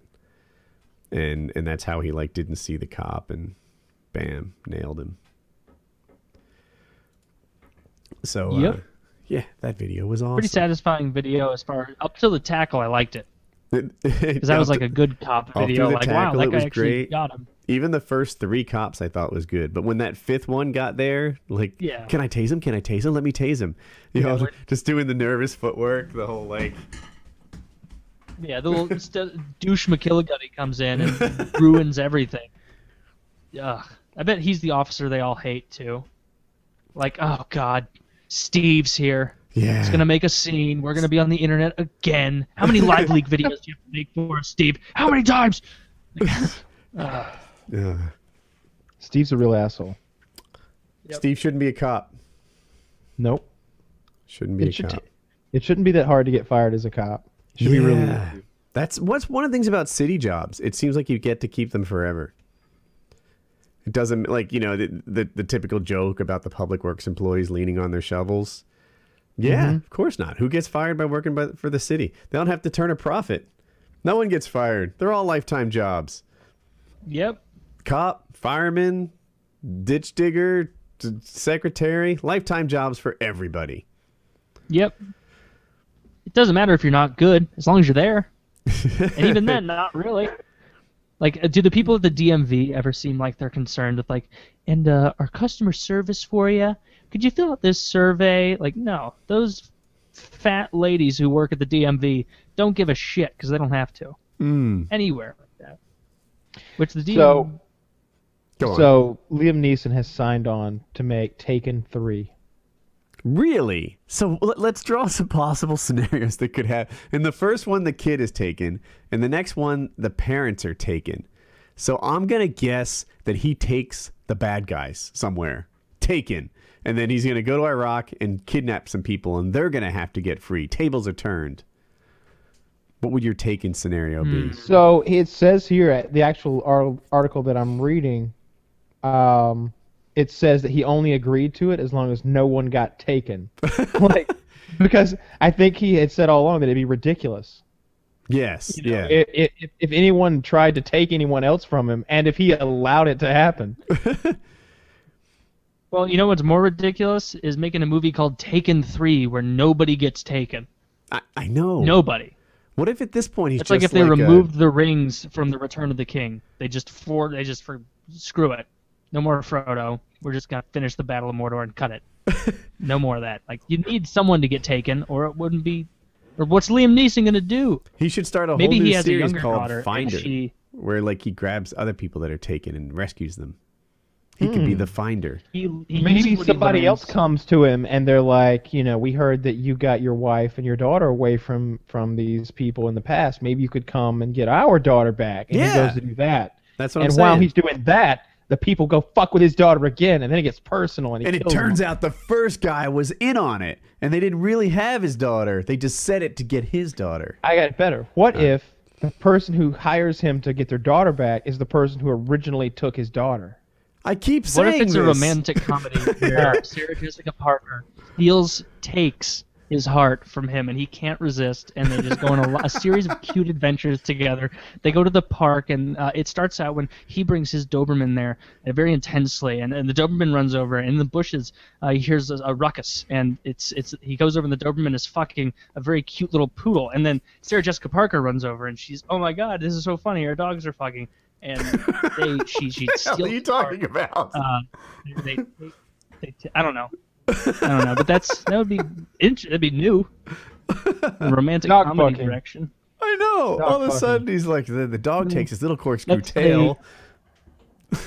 Well, I was setting the scene, the sunny day at the park, when they meet, and it's so unexpected that they both just burst out laughing.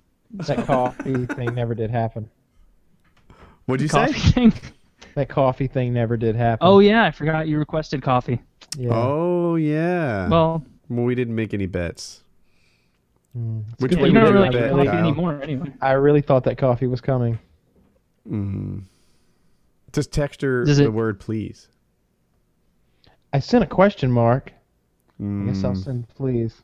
Yeah, send I would have please, gone and with then please. put a frowny face, so that she knows you're kind of disappointed by it. Or sad. Put a frowny face, and then at the end put babe, like you're, just to see. Because I know Kitty, and I think that would be funny to hear her rag on you for that. I sent. I don't know if you can see. It just says please with. I can't see this emoticon. I'm doing the best of the emoticon I can. Yeah, it's that one. Oh, was he crying? Yeah. Dude, so I was on a trip with Kyle last weekend or whatever for 4 days. And many times we were like, hey, Kyle, let's do this. Or, hey, Kyle, it's your turn. He's like, wait a minute. I'm searching for the perfect emoticon. And he was often taking his time searching for the perfect emoticon. And then he said something else that made me laugh because I hadn't heard it before. But that is an adult phone. That's his thing. He's like, you know, like he'll take a selfie of like him, Chiz, and I, and we're like, oh, let's see how it turned out. No. You need to wait. This is an adult phone.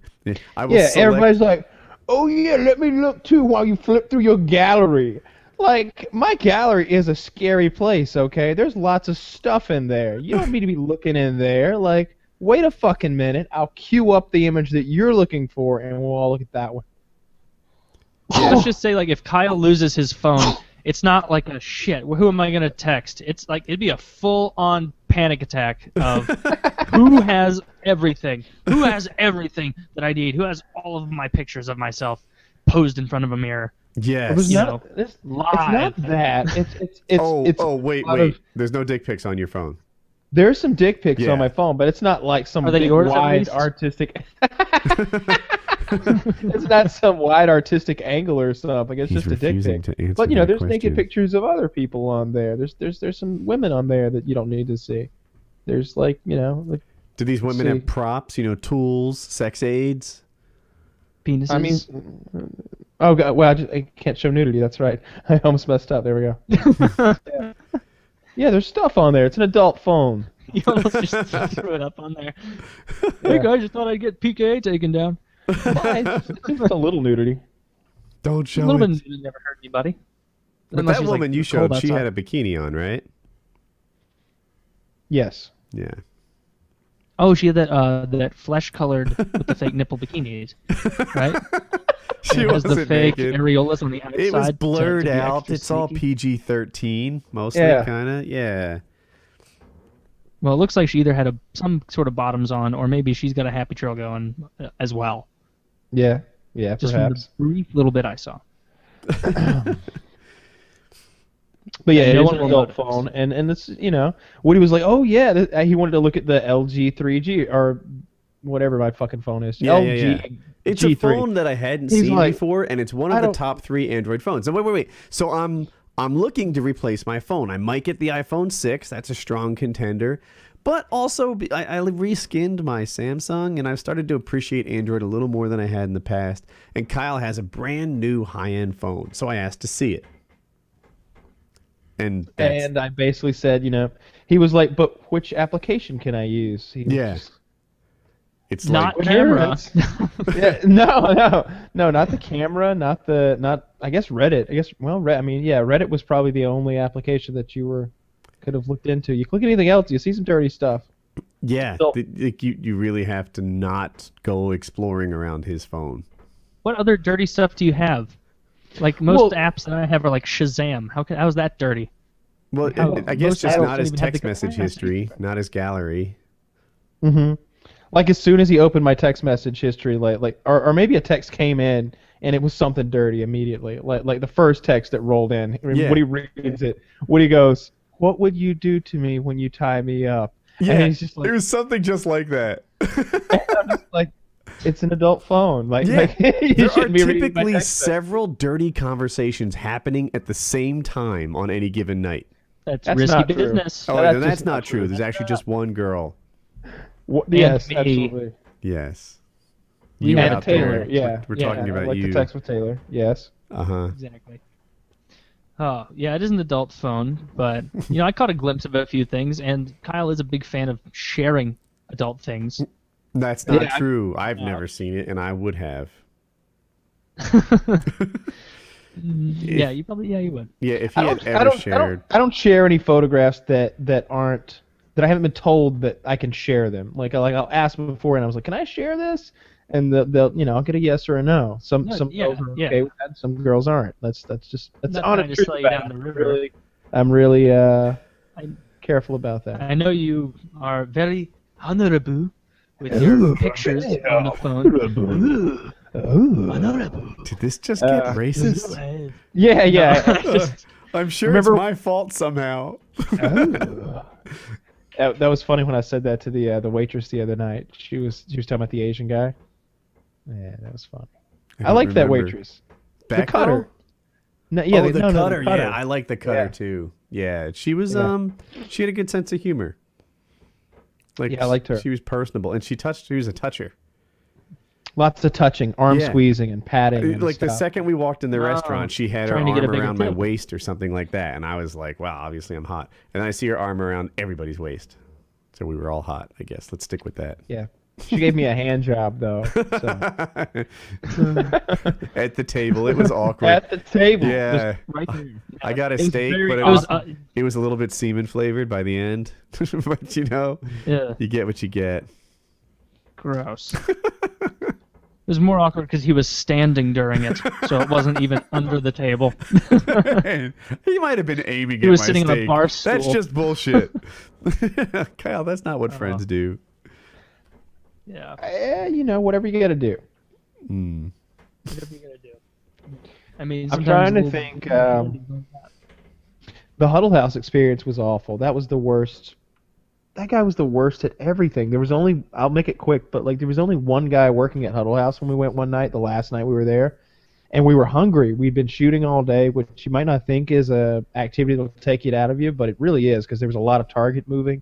I must have carried 4 fucking toilets like across a field, and I don't know how many watermelons. So we were tired and hungry, and there was only one employee at Huddle House, which is the same thing as Waffle House. It's a late night diner type place, and we must have been there for an hour and a half before we got our food and got out of there because he sucked at everything. He was the cook, the waiter, the cashier, the janitor. I think his primary job before they threw him into all the other ones was janitor because he sucked at all the other ones. Yeah, if he had any other job, he'd have been a good waiter. He'd have been a good cook. He'd have been good at the cash register or something. Who knows what he was good at? I don't know. Yeah, jack of all trades, master of none. Just a regular working man. And you could tell that he was really stressed out back. He was just like, hang with me here, guys. By myself. Just hang with me. And like we were cracking jokes about like other Jack stuff. Nicholson? What? Hang with me here.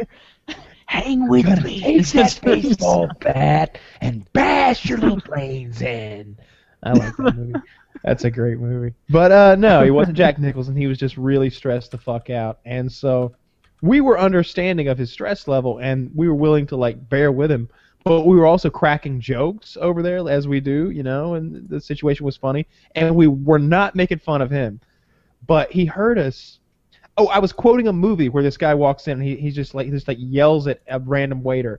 Oh, it's Jack Nicholson. It's from As Good as It Gets. That's who it is.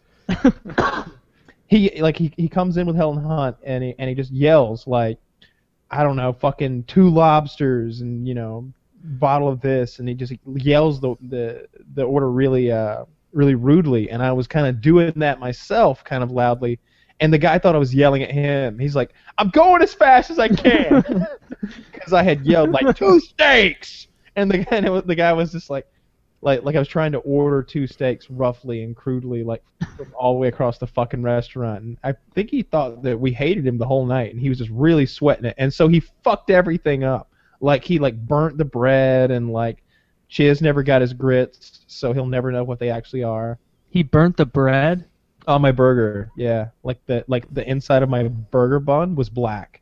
How does that even happen? Well, at Huddle House, you take them and you throw them on the grill to it's like a golden steak brown. I'm sure, Yeah. but they don't. Because he left them on there too long while he was running You around redo it. doing. He left him on the grill too long while he was running around doing one of the other jobs. He did that a lot. He'd have bacon and eggs cooking, and he'd run over what do you want to order? And you're just fuck, man, give me hash browns. He was really stressed out, and it didn't even seem like he had that much to be stressed out about. It was a real failure of a night. Chiz picked Huddle House. I blame him. We should have went to Domino's. I have a new topic. Yeah, go to Domino's. Yep. You're out of there in 5 minutes. You're watching Wings of Redemption before you know it. All right, I have a topic, and it's in bad taste, so hang in there. They say celebrities die in 3s.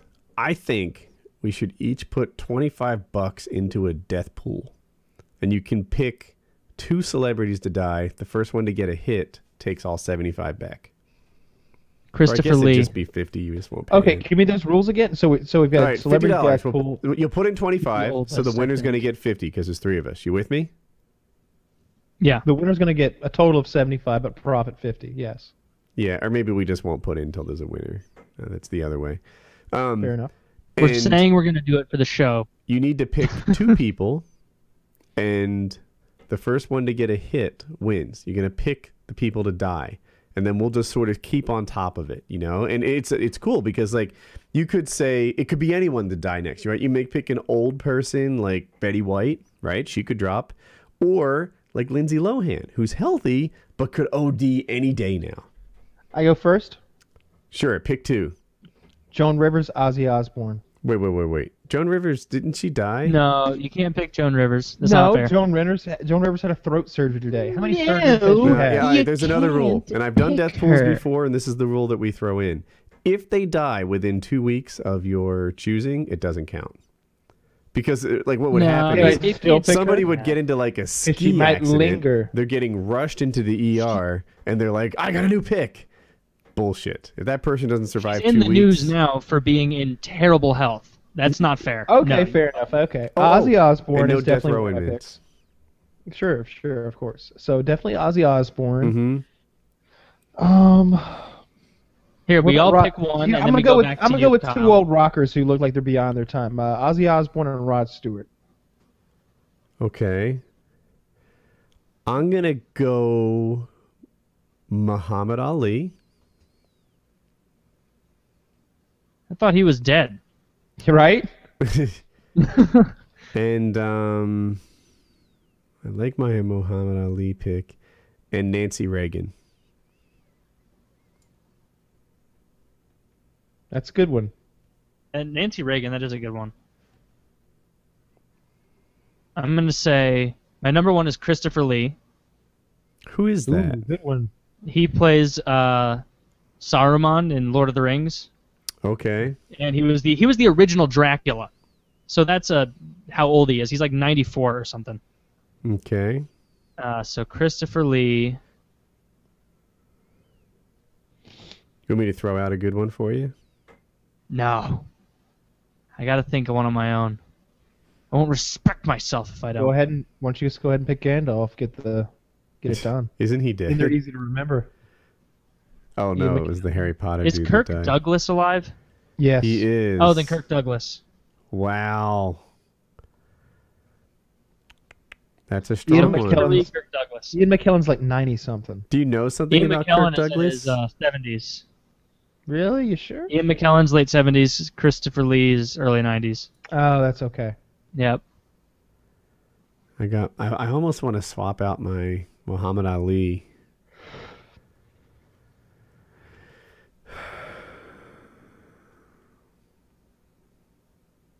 Muhammad Ali's a good one, I think. It's not bad. I don't see anyone I want more.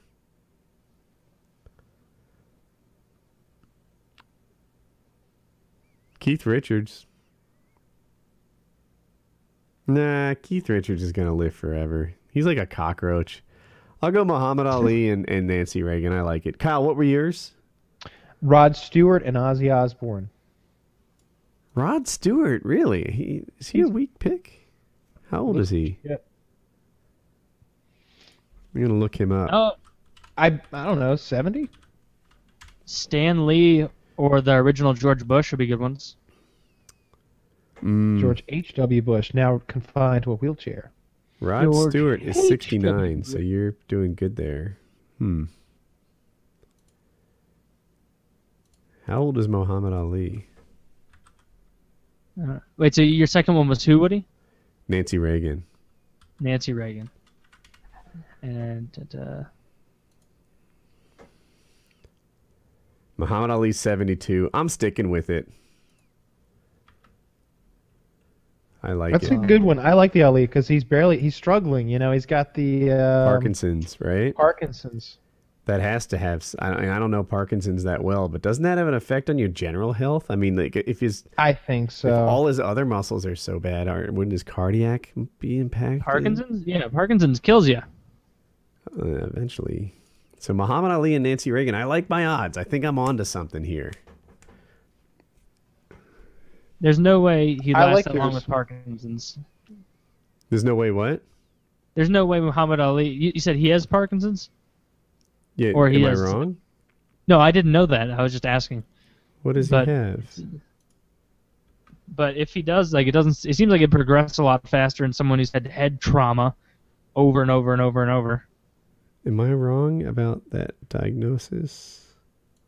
Muhammad Ali has Parkinson's because he got his head beaten in. Yeah, but once you get Parkinson's, it's not like you can cure it. He has Parkinson's. Like, He's had well, it you since can like 1984. live with it, I guess. Like you can not die from it, but you can't Seems to like, be getting eliminate worse. it. I don't think. Ooh. No, you certainly can't eliminate it. February 3rd, 2013, Ali's brother, Rahman Ali, said Muhammad Ali can no longer speak and could be dead within days. His daughter responded, stating that she had talked to him on the phone and he was fine. That was 2013. I don't know who to believe. Muhammad Ali and Nancy Reagan. Those are my picks for my death watch. All I right, think those so are good. $25 down. $25, 50 to the winner. 25 big ones.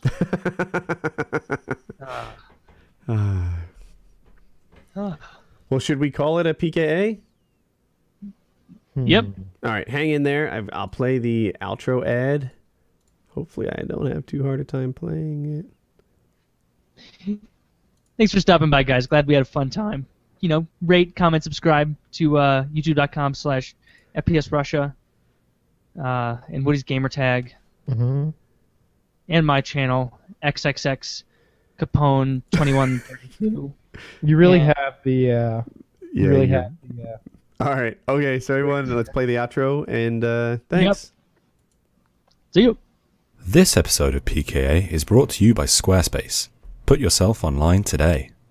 Head over to squarespace.com/PKA. Sign up now. Easy to use while being fast and functional. Express yourself online easier than ever before. To show us what you can make, send your Squarespace site to business@pkaonline.com.